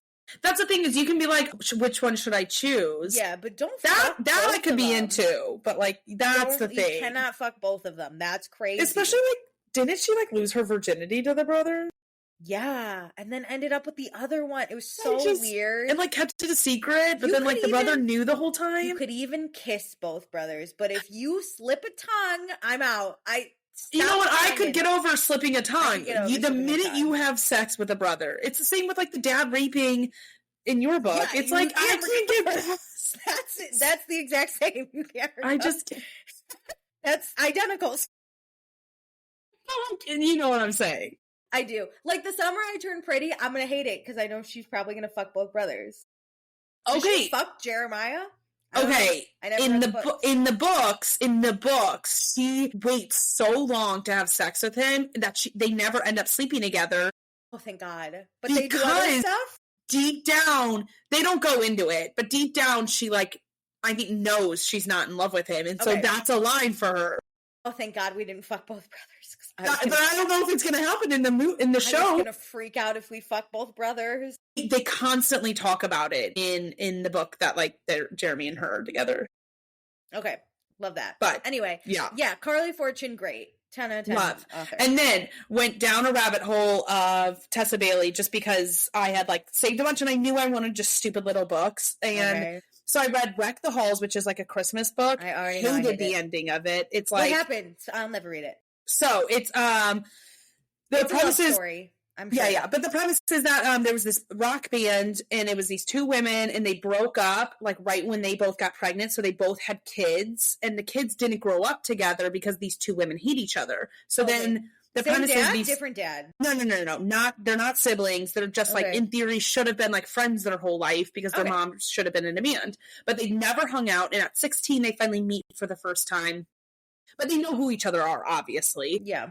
They meet for the first time. They feel like they've lived parallel lives and like only they kind of understand what their lives have been like. Okay. And then he's being like blackmailed. And so there's like this reality TV show that's like prompted to them that if they get the band back together, they'll get like $1 million each. And he's like, I need the money. Like this person's blackmailing me. And she's like, I'll do it because like clearly something's going on with him and I want to do it for him. And I feel like I know him. And so they like start hanging out and obviously are into each other. There's like really weird stuff in it. Like that's their problem. Tessa Bailey's weird. She's gotten way weirder because she has to keep making it different. Yeah, she has to keep getting weirder by the day. Like he has like weird sexual things. It's just like so. I hate the way she writes sex scenes is so bad. Is so weird. It's so bad, Alicia. This one is so bad. And then like it just wraps up. Like they have the final show. Like I won't get into like the little details of like what the drama is, but the show goes on and like he walks off because like they have their problem. And she just like goes and finds him in like a park. I'm like, that's how this ends? Yay. I hate this woman. Never forget the sex scene of when a guy went to go eat the girl out and he said hello. That was how it was written. And I went, no, I'm sorry. I would close my legs so fast. It's, well, I mean, okay, hey, so I also, you in a park. Hello. You're going to hate this one then too, because I liked this story. I read also her Fangirl Down, which was like a golfer and she was like a fan of his. I do know Did you read this? No, but I know which one you're talking about. I loved the premise of the story, like, because you have to get over the cheesiness of, like, falling in love with a fan. But, like, Gross. It's really cute because, like, she's, like, really knowledgeable about golf and becomes his caddy, and I like the idea that he's like, wait, you're really smart. And, like, I think that's really cute and hot. Okay. But there's, like, butt stuff in it, and I was like, why do we have to keep one-upping this? Why do we have to keep doing this like shit? freaky butt stuff? For him, there's butt stuff. Oh. I bet it was written terribly, too. Hello? Spread those cheeks, baby. It isn't as bad. It is not as bad as that. You don't think it's spread those cheeks? I think it would be so emasculating if she wrote it like that for a guy, that, like, people wouldn't be into it. Oh, fucking terrible. Okay. So a lot of Kiss Bailey for you. Yeah. Anything between else those two. That's it. That is it. You like a little smut? I do. Well, it's just so easy. It's, you know, it's not, like, hard to, like, digest that stuff. Yeah, I get it. Wait, speaking of Every Summer After, it's getting a Prime TV show. Amazing. Is it really? Yeah, I literally have that as a note. Just read it would again. It be? I think series make really good shows, but books make really good movies. You know what I mean? That's true. Because the series you can keep building. I think because of the flashing between the years, like, you can dive a little bit deeper into the 2 years that she talks about and the time when they weren't together. Oh, it's true. I hope so. But that's hard to do because, like, do you flash back during the seasons or do you just do a season about the summer they met? I have a feeling they'll probably insert a lot of things that didn't happen. Which I'm fine with. Yeah, that's fine. Side note that just popped in my head, you know those dumb hockey books I described to you, The Deal? Yeah. They're becoming a TV show, which I will obviously be watching because that was hilarious. Because those books were terrible. Except the third one was mediocre, but pretty good. I only read The Deal. I didn't read the other ones. Okay, second book, one of the worst books to the point that I wasn't going to read the rest. Read the third book, though, because it was on Kindle Unlimited. Loved it, but it wasn't great writing, so I gave it 3 stars. But that's the highest I rated. Last book, so terrible. Worst thing I've ever read in my life. My God. I haven't even read the 5th book because the 4th book was so bad. Anyway. Gee. But the 3rd book, everyone should go read. That one was fun. That was good sex. Here's the problem is, like, I don't think there's a writer that gives me good, like, sex scenes and a good story. That's my problem. I just described to you. Well, not the first 2. No, that's the problem is, like, there isn't an author that's, like, that good. I'm trying to think. No, you're right. I think fantasy does, like, an okay job, but the sex scenes are fake because that's the thing. They're, like, it's playing like with powers. Yes, like, I can't envision wings. My favorite is in one of the Akatars. They're fucking with their bodies, and then they fuck in their minds. That's so weird. Like, she enters his mind to watch herself. I was like, just get a mirror. That's the thing, is, like, what are we doing? I can't, like, it's fine, like, I can read it, but it's just, it's not. No, I get it. Something that lives crazy. With me. Yeah. Yes, yeah. Okay. Hey, it's Ryan Seacrest. Life comes at you fast, which is why it's important to find some time to relax. A little you time. Enter Chumba Casino. With no download required, you can jump on anytime, anywhere for the chance to redeem some serious prizes. So treat yourself with Chumba Casino and play over 100 online casino-style games, all for free. Go to ChumbaCasino.com to collect your free welcome bonus. Sponsored by Chumba Casino. No purchase necessary. VGW Group. Void where prohibited by law. 18 plus. Terms and conditions apply. Because I want to talk about this, so we're going to have a really long episode here. Fine. We have to move on to watching and talk about Southern Hospitality. Amazing show. Why did I not watch this sooner? Okay. It's so good. I thought about this a lot. I don't think I was open to watching this until Vanderpump was done. You know what? I agree. I needed to have, I can't live in a world with both. Wait, I'm so excited. And you know what? It's a long episode. We took 2 weeks off. We have a lot to catch up on. Yeah. I'm so excited to talk Southern Hospitality. I actually was texting my friend a bunch of thoughts, too. Wait, do you want to talk in seasons, by people? Can we do by people? I just feel like it'll be Thank you. I'm so happy. I love when we're on the same page. Wait, can I just say this really quickly? Yes. Comparing to Vanderpump, since we were just talking about that a little bit, I think they're doing a better job of shifting into new people, but they're shifting into new people way too quickly. Like, we're not seeing anyone grow. I'm not ready for, I've watched season 3, episode 1, but I'm like, that. This is a whole new show.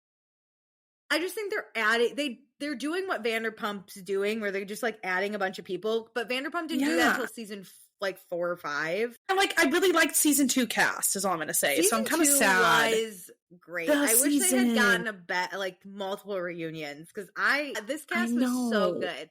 Okay. Anyway, let's start from. Could we start with Joke and Joe Bradley? Let's start from the beginning.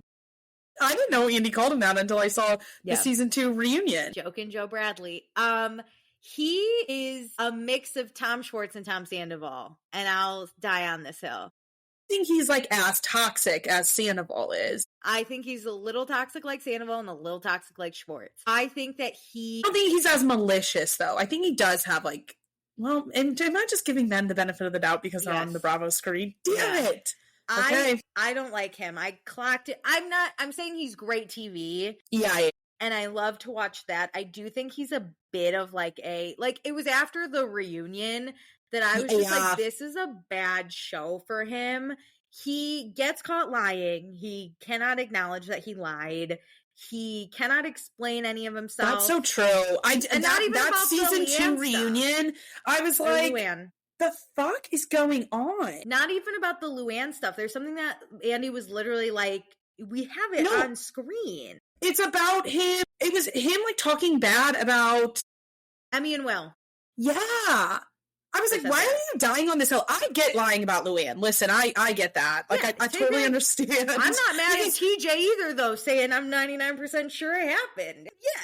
Eric. I get it being hey, I can't believe you said that online, and getting a little mad and having a tiff or whatever. But this was people on the show. I get whenever it's that on the show, how you're can we not bring this to our reunion? This has, in his opinion, nothing to do with the Luann stuff didn't have anything to do with his season. But the Will and Emmy stuff, I don't understand, because also who the fuck cares about them? That's what rubbed me well, I didn't like in season 1 how he would he loved Maddie, but then he shit talked her because she was with the pedicab driver, and he was, and then playing with Mia. I mean, I found it fascinating television.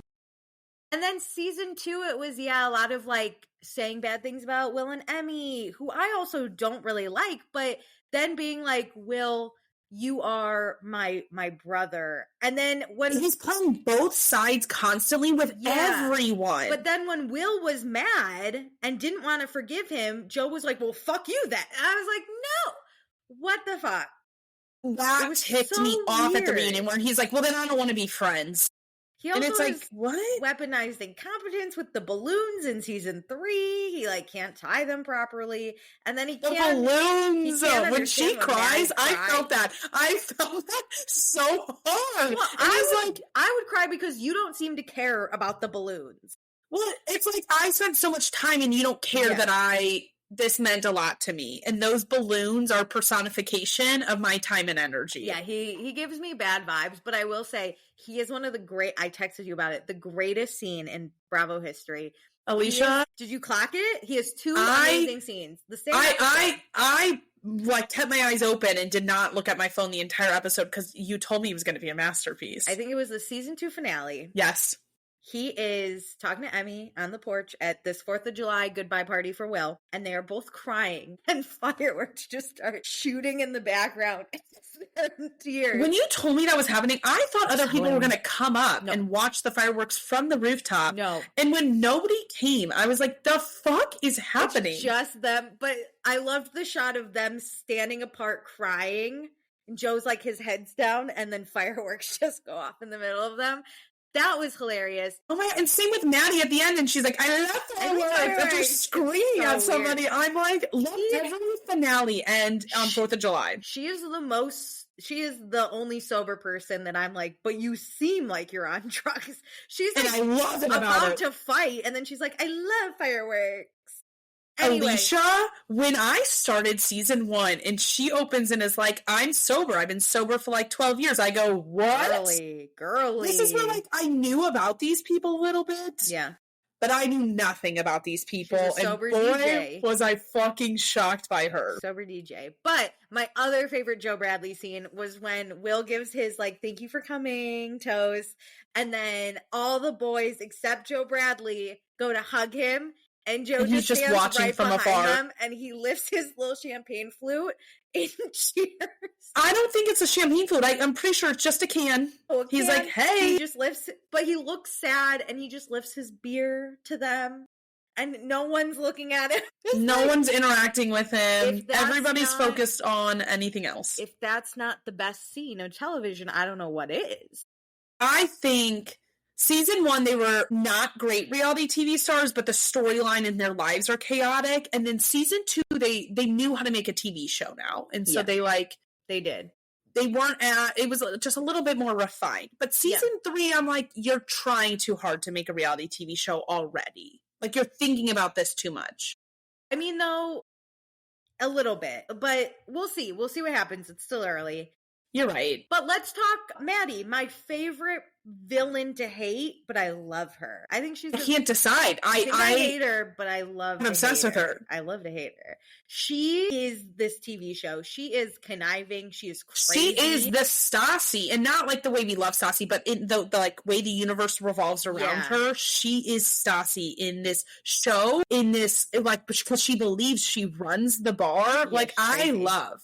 She's off her rocker crazy. When she starts crying about like this phone call with Trevor and this girl he cheated on her with, but then it comes out that she was on the phone. I was sitting there going, she's a nutcase. I'm obsessed with her. She is so insane. Especially when producers are like, why did you lie? Like, because they're like, I don't get the story you just crafted. Like, ma'am.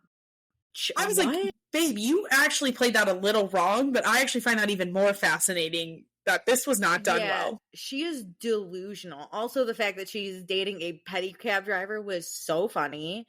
She's also friends with this Irish man who does milk OnlyFans. I want him back. I thought he was him. So fun. What happened to O'Sheen? I loved him. Because to be honest, I thought his like OnlyFans was hilarious. I thought he was always down for everything. I love that he sat and gossiped with Maddie at the like kitchen countertop. Yeah, he's making her breakfast. He was hilarious. I hated, but I loved when he yelled at the girls and was so hammered in Miami. I love that he went and apologized the next day. Yeah. Like, it was he was funny. But yeah, Maddie brings just the right amount of chaos. I loved when she yelled at everyone. She's like, none of you are my friends. Yeah. I loved that we had a group chat discussing Maddie. Yes. I love that it was made out of good intentions and Joe Bradley showed her. That was the only time I was happy that Joe Bradley was playing both sides because it sparked that. Was I weirdly team group chat?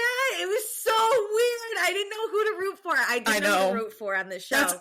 You know what? That's what this show is I don't really have... I think I hate everyone equally. But I love everyone. I love them. You know who I don't like, though? I'm going to be honest. Ooh. Lucia's not my girl. I don't really like Lucia. I'm glad she's not back. But I love Mia. I love Mia, too. Mia's I loved her telling Emmy, like, yo, girl, your dude's cheating on you. And Emmy's like, you're wrong. And Emmy's like, well, fuck you then. And Will's like, how dare you not have my back? And I'm like, get after him, Mia. Just trying to have a drink and tell you what this fucking girl told me, which we all know Will's cheating on Emmy. That's not a secret. Dude, that is like my favorite storyline is like she's obsessed with the she's status. Obsessed with getting engaged and I'm like, girly.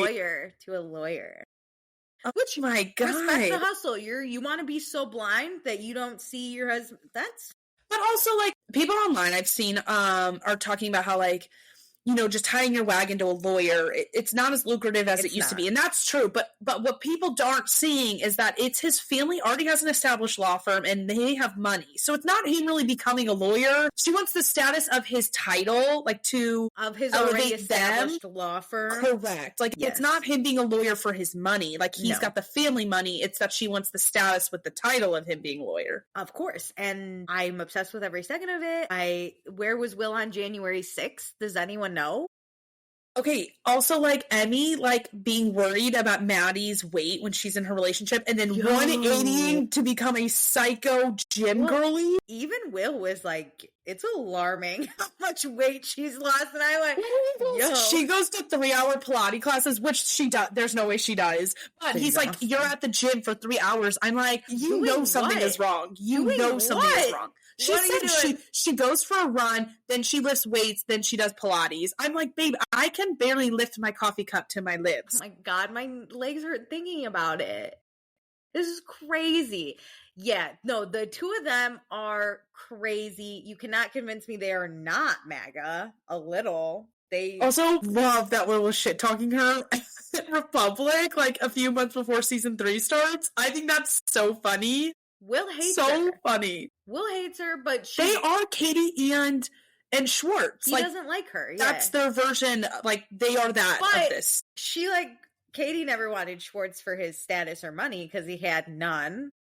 No, I think they generally did have a friendship. Yeah, I think they had a friendship that Emmy and Will don't have. Where Katie and Schwartz had a friendship, and that's kind of what propelled.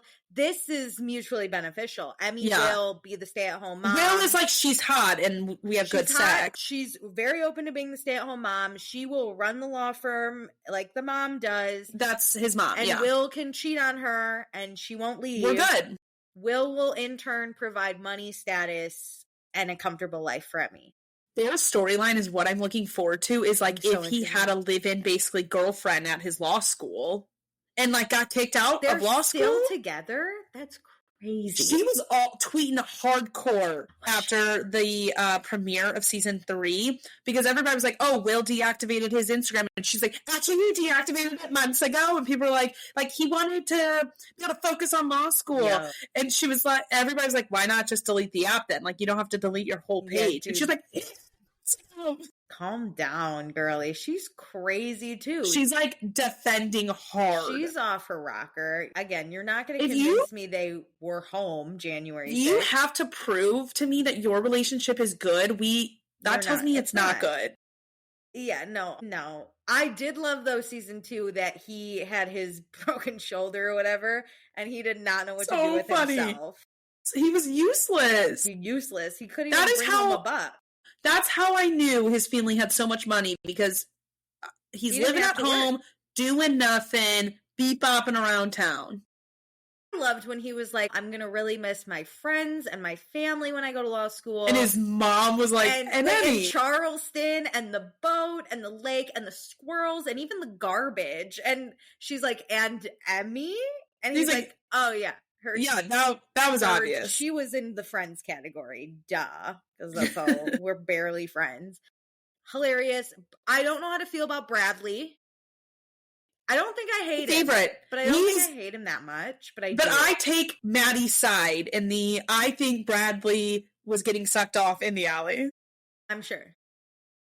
And I actually think it's a valid thing to be like, I'm the only one sober. I actually do clock everything. Sure, maybe, but I don't trust Maddie either. I think they're both fucking terrible people. I hope they continue to destroy each other. I think he was cheating on his girlfriend at the time, and I also think that Maddie and Joe cheated on Trevor basically. But I don't mind it. I think they're all terrible, but I prefer Maddie's chaos to Bradley's. Agreed. I don't think Bradley's entertaining. He just seems like a whiny little bitch. Which, start the drama and leave if that's what you got to do, I guess. But I need him to be more like Jax was with the chaos, where he starts and he just watches. Bradley keeps egging it on, and I'm like, it's already going. Start the flame. He's like Survivor status. He can't start the flame. He can't get it going. He tries, and it just doesn't work. He keeps going at the same thing. But he can't get it. But you know who? Okay, season 1, episode 1. I watched the show and said, I fucking hate Grace Lilly. She's gonna drive me nuts. Me too. She's my favorite. Her. She's the only person I do not hate. Well, her and TJ, but we'll get to them. I would kill for Grace Lilly. I would kill for Alicia, same thing, because the first episode I said Grace Lilly is Raquel. Yeah, I'm gonna kill her one day. And I was like, she's only drinking Prosecco because she thinks it's fancy. She's delusional. She's doing her little hula hoop. I want to die a little bit inside. She's 1,000% delusional, but I love it. She reminded me of the Dallas Cowboys girl who's obsessed with her mom. I didn't watch that. That gave Grace Lilly vibes where her mom's like, you're doing amazing with your hula hoop. Her mom is so obsessed with her. So weird. I know. Mom gets so excited the minute she gets a mic pack on.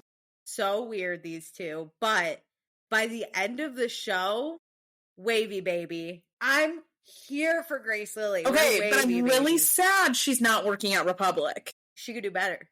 She has a hula hoop. No, but that's a downfall for Vanderpump is all these people stopped working there. I know, and she's going to get less airtime because of that, which is going to be unfortunate for her. Like, Mia not working there makes sense. Mia has, like, a real job. Well, so, like, Mia I'm got okay if fired, Mia... too, which was amazing TV. How do you talk to your boss like that? I was scared. Mia was like, I can't believe you fired me. I'm like, bitch, you work in corporate world, too. I can't believe she was like, Maddie should have stood up for me. Maddie was dumbfounded, as was I. I sat there and went, whoa. And then when Leva was like, who else is drinking? And Mia goes, me? Mm-hmm. I went, nope. And Leva's like, you're fired. And I was like, yeah. I was like, absolutely. I didn't see how this could have gone a different way. Agreed. That tone? And then you say you're drinking? You look at your boss and go, I just don't fucking get it. Also, what? This is my other annoyance about the seasons, like year over year, is the rules are changing, fine, whatever, but also their dress changed. TJ and the people behind the bar are wearing like suits now. They're wearing tuxedos. No, I like them in their little button-ups that were like nice, and they were like kind of open. Yeah. I don't know what Leva's doing over there, but I do they look stupid. Really quick though, TJ. That gossip queen can hang out with me any day of the week. He is doing what Bradley wishes he could. Yeah. TJ is, and though, you outed your best friend. I love TJ being messy. I love him being like, you fucked Luann, I gave you a chance to tell the truth. And I'm like, I'm not mad at Joe being mad at him though, because I would be pissed if we were on a TV show and I told you something in secret and you outed me, especially at the reunion. Meredith, I would never do that. I would make something up and tell that rumor with no backing. That's so true. And you can't be mad at me for that because I'm just lying. That's so true. But I do. I love TJ being messy like that. I think because imagine we didn't have this beef now with TJ and Joe, we would be missing a whole. That first episode was all stop talking to Maddie. That was stupid. Stop talking to Maddie. Stop talking to my friends. I hate you. And TJ being like, whatever, Joe. I was just trying to give you a chance to tell the truth, and it was so good. I was eating it up. I was eating it the fuck up. So I love my little gossip queen. I'm annoyed though because I thought Gaston was on Southern Hospitality. This was crazy. The overlap of seeing Southern Charm people was absolutely hilarious when they'd all come to the bar, and I'd be like, "What?" But it really only was like season 1. It's only every once in a while, and I'm like, "Wait." It's whenever they have big parties. People. That's true. The people come to Republic, but Gaston and who was it? It was Sally, who's now on Southern Charm. Yes, because Joe Bradley was hooking up with this girl, Sally, in season 2. And fucking messy-ass TJ was, like, roommates with Gaston. It's so weird because it was 5 seconds of season 2, and I thought it was going to be a way bigger thing. Like, I thought Sally was on Southern Hospitality. She kinda was. And she was. But, like, she dipped out because she got caught, and then is like, I'm not on this show. And now she's on Southern Charm. I don't get how she gets to go flitter from reality TV show to reality TV show, and she doesn't actually show up and actually have a full season. May I say something? Absolutely. Is she a fame whore? Is she just, this is a but song? like, how is she beneficial to production? She dips out on every goddamn show she's ever been on, except for this, except for Southern Charm this season. I loved that story though, where she was, she's telling Gaston, I like you and I hate Joe Bradley, and she's telling Joe Bradley nothing about Gaston. And then TJ is like, guess what, bitch? I'm friends with both. Ruins it for her. My God. Joe Bradley's like leaving work and she's like, can we talk? And then we find out. And she's like, without the mics. Yeah, we find out that she was playing both. But then on Southern Charm, she talks about that. And then is like, and now Taylor's dating my ex who I was in love with. That's and what's I was weird. Like, no. Well, that's what's weird is I thought Gaston was that storyline was going to be a little bit more fleshed out and Gaston was going to be on the season. Yeah. Because I don't understand how now Sally calls it relationship. I guess it was probably like a situationship. It was 3 months, she said. It was a 3-month relationship and that was her person. I know. She's making me be on Taylor's side. And I don't want to be on Taylor's side on Southern Charm. I don't like either of them because Taylor then is like, you never really dated him. Just to really quick switch to Southern Charm super quick.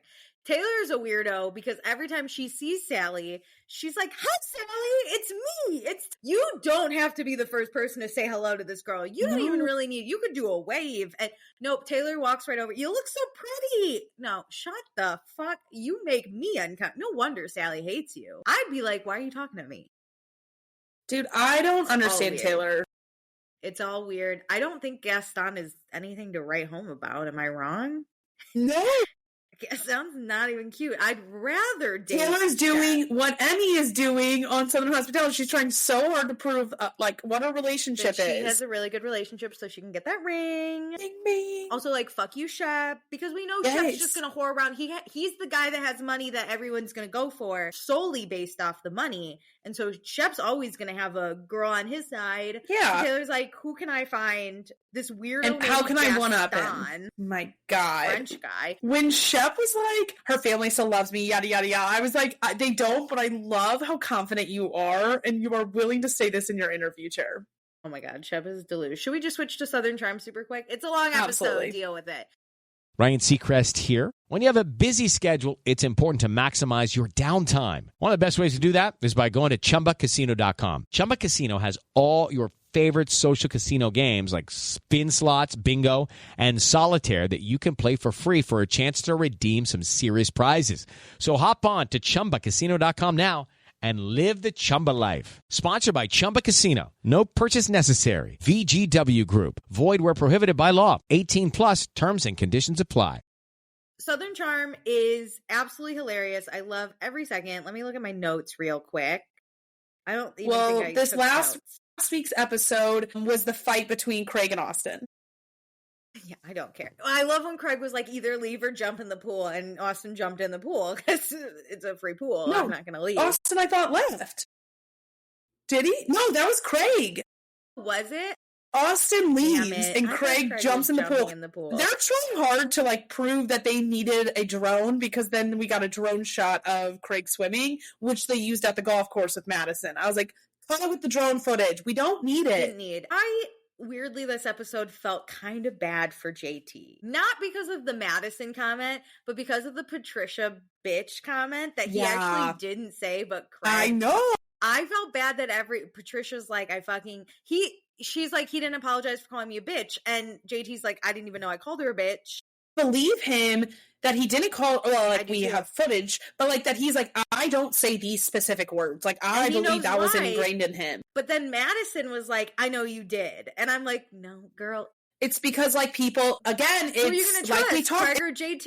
It's the optical illusion, though. We all said that Craig looked like a good guy because everybody else around him was bad. I know. It was rough for JT. I felt a little bad. I love Madison and her husband, though. And the kid, what's his name? Hudson. I almost cried with her and Brett. Like, Brett, you can tell, does not want to be on TV. He's doing it for Madison, which is fair. But put your life as the storyline too, like that's really sweet of him. But he, like, you can tell he like is kind of scared and like he doesn't want to tell her what's going on. When he didn't tell her, and she's like, "You have to tell me. I'm your teammate." And I was like, It hit really close. Also, Madison is so fucking hot. She's so hot. I can't believe Austin really fumbled that bag super bad. Anyway, he's dating this girl that we'll never really see. Yeah, where the fuck is she? She doesn't live there, does she? Charlotte? Yeah. Craig's dating Paige, obviously still. It's super weird to not watch anymore. him watch him be like, I built this house for Paige and I'm just like, ooh. I think that's gonna, like, not that they should schedule their breakup around me, but it's gonna make me dislike their whole storyline on Southern Charm. I'm not gonna dislike it though, because we're gonna see probably cracks of where I don't think so. Up. I mean, it's gonna just be the normal, like, he wants to get married that we just keep seeing, and I don't care.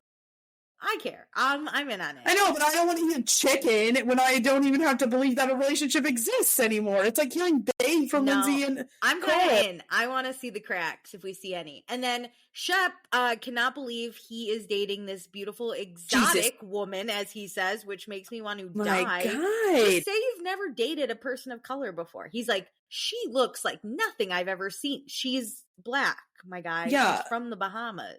It's because she's black and from the Bahamas that he's using the word exotic. It's that so fucking weird. That's crazy. I sat there and also, went, no. Isn't she a fan? Didn't we see that in the trailer? Like, I also find that so fucking weird. It is. It's like when she hugged Taylor and was like, no, I've heard so much about you. I'm like, heard or watched the show?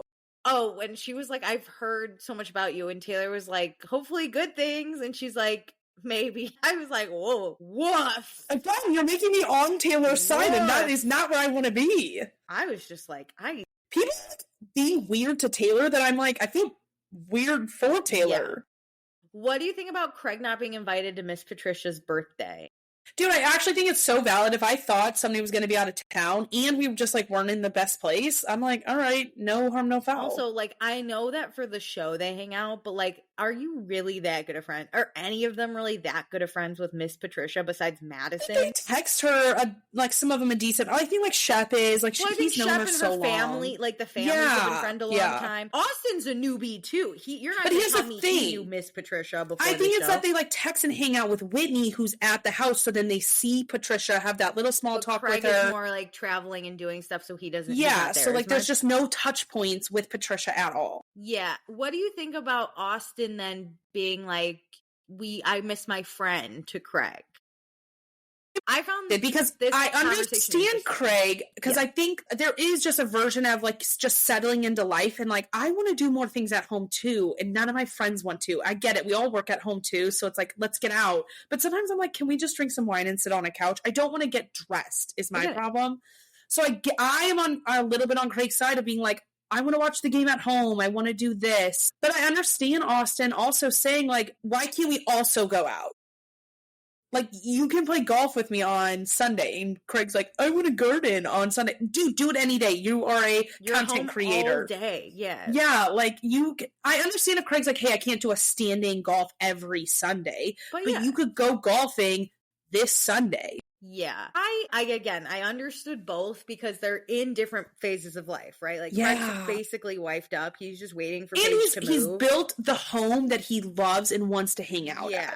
Whereas Austin, he is just dating this girl. It's a long distance relationship. He doesn't have the security He's not Craig settled. does. Yeah. And I get Austin also being like, for the sake of the show, let's go film fucking somewhere else kind of thing too. And like, let's meet up at a bar, right? It doesn't have to be boozing hard till 3 a.m. Yeah, but if I haven't left my house in a few days, I'll also be like, does anyone want to just go to a coffee shop instead of having coffee at Craig's home? You know, like, yes. Because then it's also when you go to someone else's home, I understand it is that like different. You're still at home, but I'm still going out. That's so true. But I'm just like hanging out with you, whereas I could like talk to the bartender and like there could be other things, people like, we mingle with, stimulations happening than like this.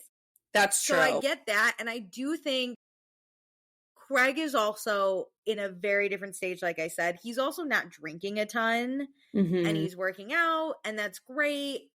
I think that also. But I think the problem that in this falls on Craig a little bit more, if you're going to decline the things that you and your friend have always done, and you're changing the status quo, you need to find other things to do with your friend. So then that outstanding golf invitation, okay, we can go golf instead of going to a bar or something. Because like Austin can get hammered and you don't really have to drink when you're golfing. It's not drive him back home and then we're all good, right? It just, I think Craig needs to find the ways to like hang out with his friends. So he's like traveling and no one knew he was home, and then they're like, oh, we didn't think to invite you because you're not here, and we don't. I have this a little bit with my friends. You never want to come. I have some people in my friend group who are like this, where it's like you decline everything, so then we stop giving you invites, but now you're mad that you're not invited to things, but you never come to anything. So like, and also, like, plans get built when you are with people in person. And so if Craig had been hanging out with Whitney, he would have been like, oh, we're having my mom's birthday. Like, it's not just, like, constantly a mass text that goes out to people. I think that's the thing is, you go out to a bar and, like, you watch a game and then you're like, we should go to a game. And then that's who you're going to go with. And then it's like at the game, you're like, it'd be really fun if we went out to a bar after. And then it's like, we should grab breakfast tomorrow. Like, it just naturally happens. Yep. So, if Craig's like not around and you're not Patricia's bestie, you're not getting the text. You're not going to invite it. Is Leva even on Southern Charm? Dude, I dislike Leva on both shows. Really, I like Leva on Southern Hospitality. I don't mind her on Southern Hospitality. I think I just compare her to, like, it just feels like she's trying to do the Lisa thing. So it's like, I gotta get out of my head. Really? And, like, I don't think she's involved enough. I guess I don't know. It's just like weird because it's like I love that she shows up for the one meeting and is like, ugh, you're in the wrong dress. I like those scenes. I guess I don't like when she's like in her office with somebody else. Like I just don't like her on her own storyline. I don't like when like Joe Bradley's like, I'd like to take on more responsibility, and she's like, yes. okay. They feel faker. Like, who's writing these scenes? Like, that's it. Weird. That's what drives me nuts because like nobody on Vanderpump was like, I would like to be a manager. Like, yeah, that was weird. But I like his whole storyline about like becoming an AGM and then like not being it 2 weeks later. I was like, what the fuck is going on? I did like though.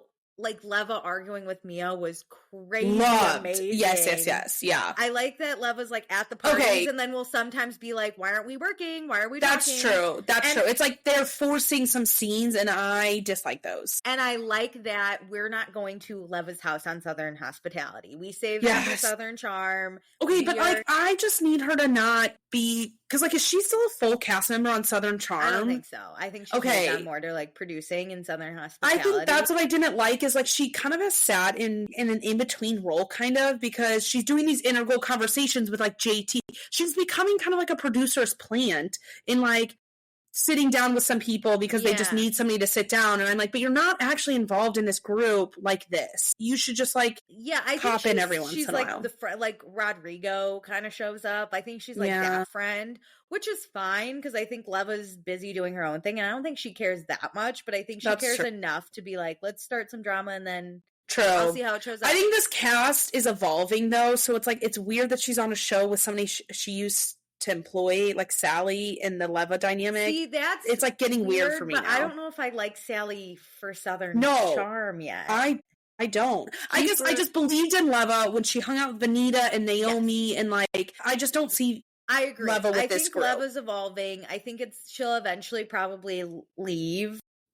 Or just forever be a producer's plant, which is fine. I think the problem is, though, Southern Charm didn't do a great job of putting in new people. So now we have these 50-year-old men that we have to follow around who are sober and like going to the Bahamas. Like, I don't care that much.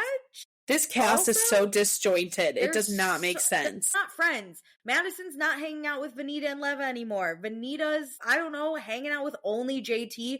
Who the fuck is hanging out with Sally and Molly? Sally and Molly don't make sense. Molly does. I can believe in Molly a little bit more. You could get me on Molly.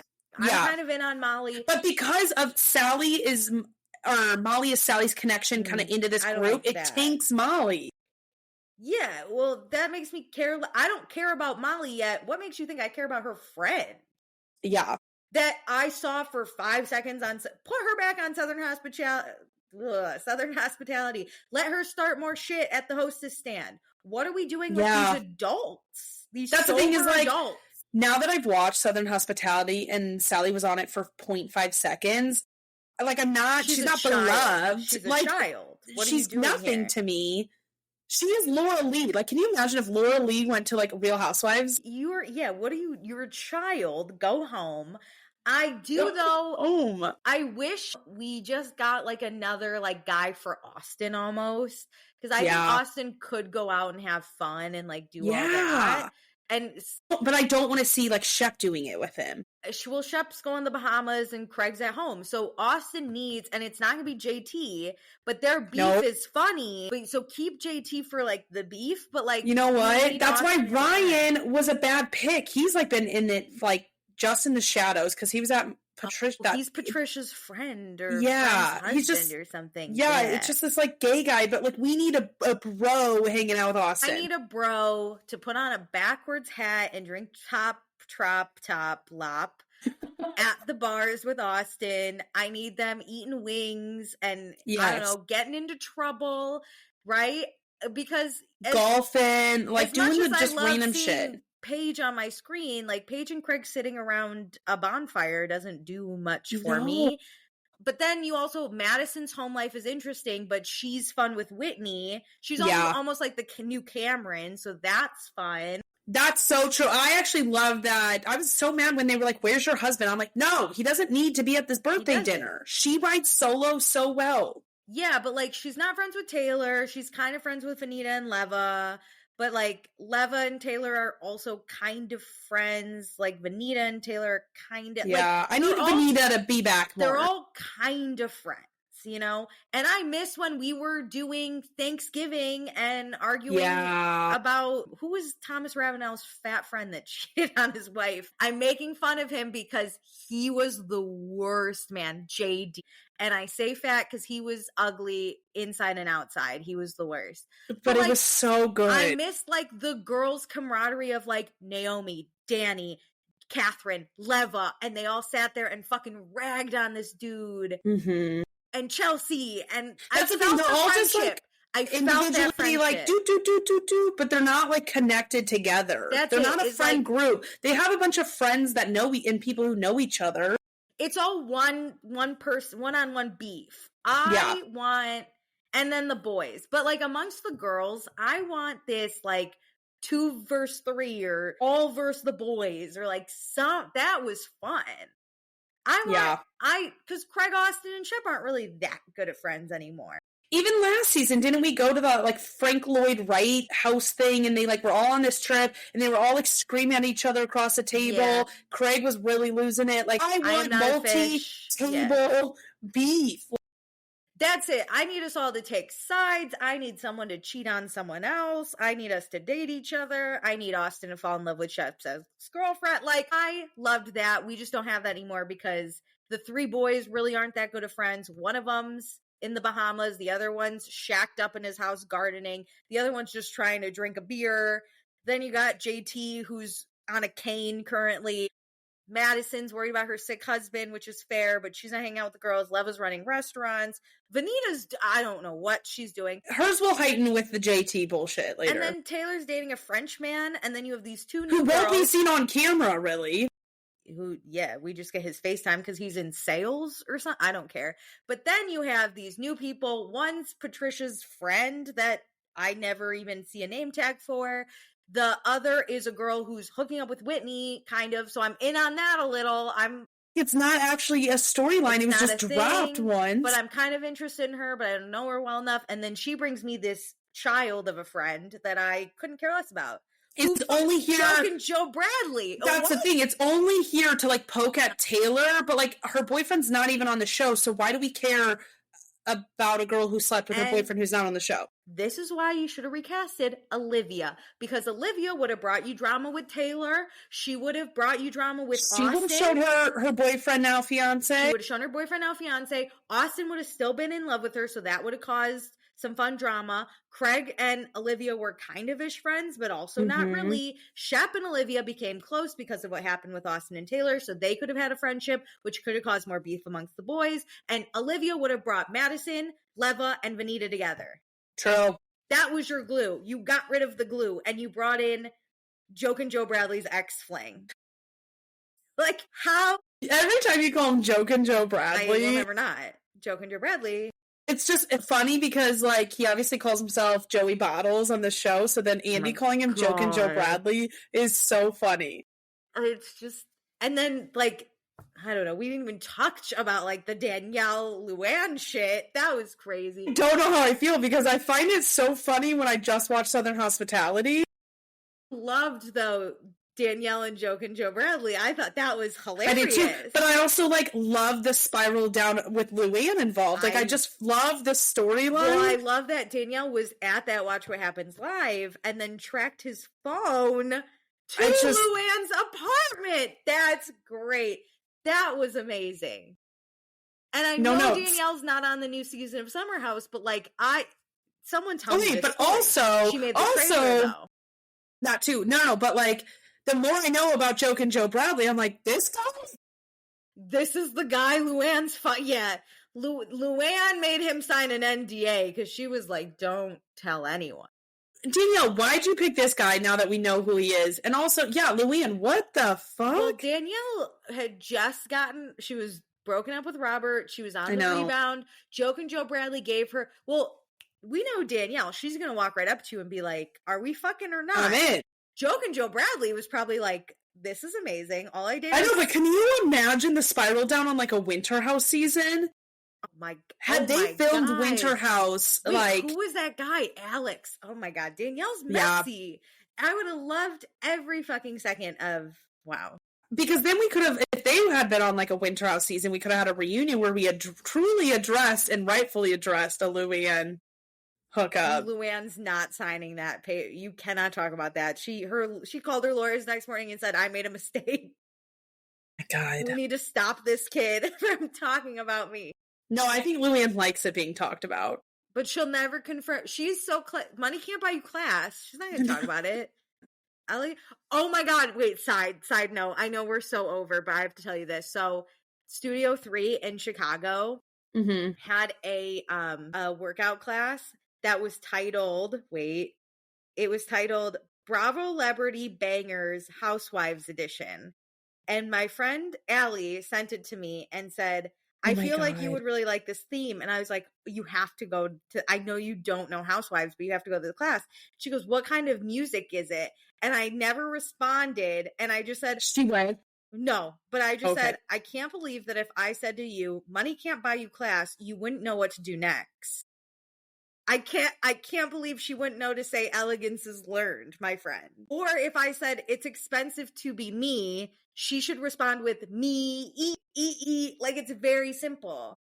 And if I say, if I was in a workout class and I hear gold as gold, I would be Sheena on the bar. Think of the housewife. Oh, you're right. Because if it was James Kennedy, I'm like, those are. I mean, a little don't be tardy for the party. Don't be tardy for the party. What was Melissa's? If I said on display, you would say display, each and every day. Display, like it's like magic. Day. Yeah, that's how you know. If I look at someone on the street, I agree. And I just go, money can't buy you class, and they know how to respond, then elegance is learned. That was it, my friend.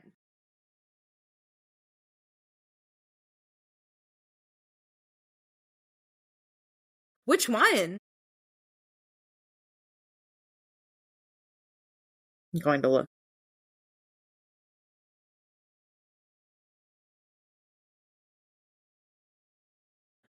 Oh my God, they don't know. They don't know Taylor Armstrong.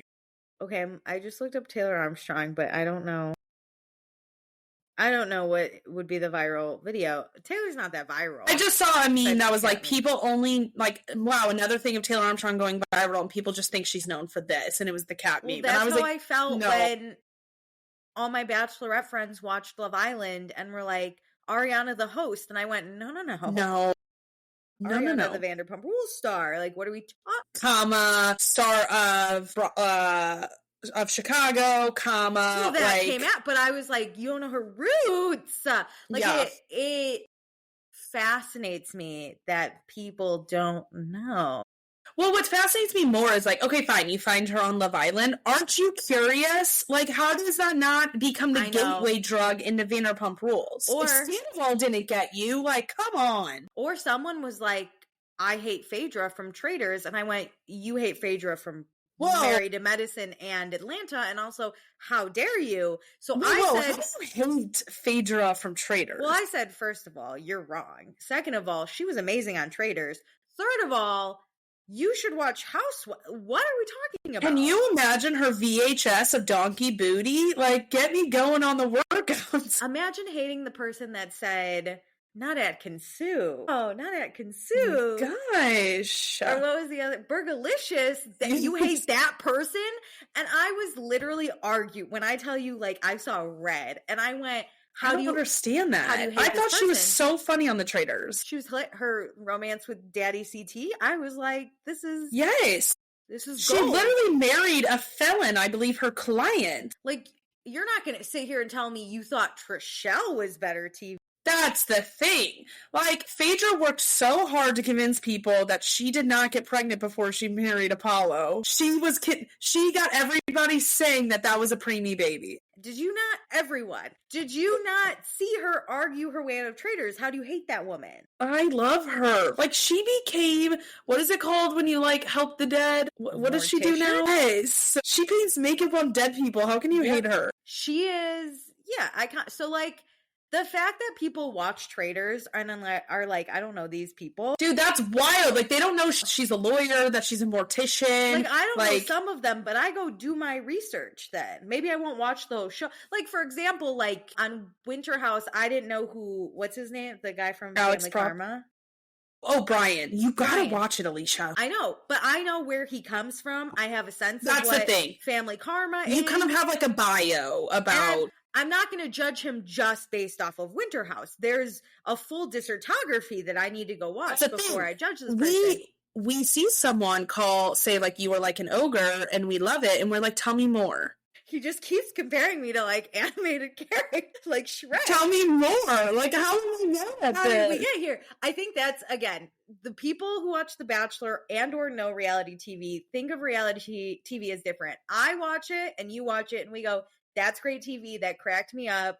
They could be the shittiest person in the world, but if they serve on my television, what do I care? Whereas they see and they're like, Phaedra was lying the whole time. Well, we are judging their character and their entertainment value. People are just judging like their character, and it's like it's more complex than that. Listen, my friends, it's more. Actually, I do judge both. I think a more non-Bravo person would see Andy Cohen as annoying on New Year's Eve, but oh my God, no. A Bravo genius, sit here and go, without him on New Year's Eve, I don't want to make it to the next year. That's the thing. I sat there contemplating. I was so tired. If I was going to stay up till 1 a.m. to like watch all of it, because I was an hour ahead, and I said, I'm not, but I cannot wait to see this on my TikTok. Only him, yeah. And, so like, that's the first thing I did was just watch it through TikTok the next morning. If you can't appreciate the story, I can't have you here with me. Because, like, I don't love Anderson Cooper, but I love Andy Cohen with Anderson. Yeah. Did you see that guy who called in to watch What Happens Live? And it was like Andy, Anderson, and then I forget which movie star, but he was like, hey, Andy, love the show. Hey, whatever, movie star, love your movies. Hey, Anderson, love the news. Yes. And I was crying, laughing. Yes. Love the news. Delivered perfectly. That is Bravo. Like, I can appreciate Anderson Cooper if I have to watch the news, put on CNN because I know what he's capable of. But if I can watch anything, it's Bravo. Well, like, I watched Hurricane Milton and saw Anderson getting ripped with water and said, oh my God, he deserves some shots on New Year's. Beautiful. Just imagine if Andy was there with a water bottle. I want a day where they swap roles. I think it's been brought up to them, and Anderson won't let Andy near CNN.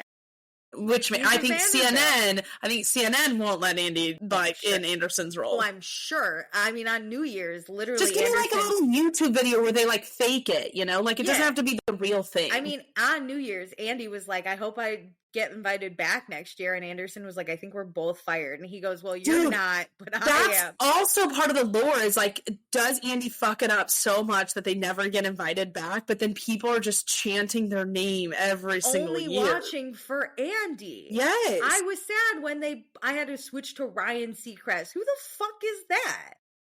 If it's not Andy, I don't want it. And give them alcohol. Like the one year they were banned from alcohol. But Andy was the one that kept it up. No, I agree. I actually think it added to the lore because it's like, I know. Give them the alcohol. When I was explaining to my friends, I was like, they do a shot every hour. There was this one year they couldn't drink because Andy got too messy on air, but now they can drink again. So they only do these certain shots, and they have shot glasses that says like, Daddy needs a swig, and it's so fun. I was like, the lore of it all is what I live for. Yeah. It ends up being its own show, its own like Real Housewives show, but you get it on one episode once a year. And I prefer it that way. Anyway, we've been here for 2.5 hours. Should we shut up? Oh my God, probably. This was wonderful. Sorry. I missed you. I missed you. Cute. Okay. All right. Until next time. Bye. Bye. Hello, it is Ryan, and we could all use an extra bright spot in our day, couldn't we? Just to make up for things like sitting in traffic, doing the dishes, counting your steps, you know, all the mundane stuff. That is why I'm such a big fan of Chumba Casino. Chumba Casino has all your favorite social casino-style games that you can play for free anytime, anywhere with daily bonuses. So sign up now at ChumbaCasino.com. That's ChumbaCasino.com. Sponsored by Chumba Casino. No purchase necessary. VGW Group. Void where prohibited by law. 18+. Terms and conditions apply.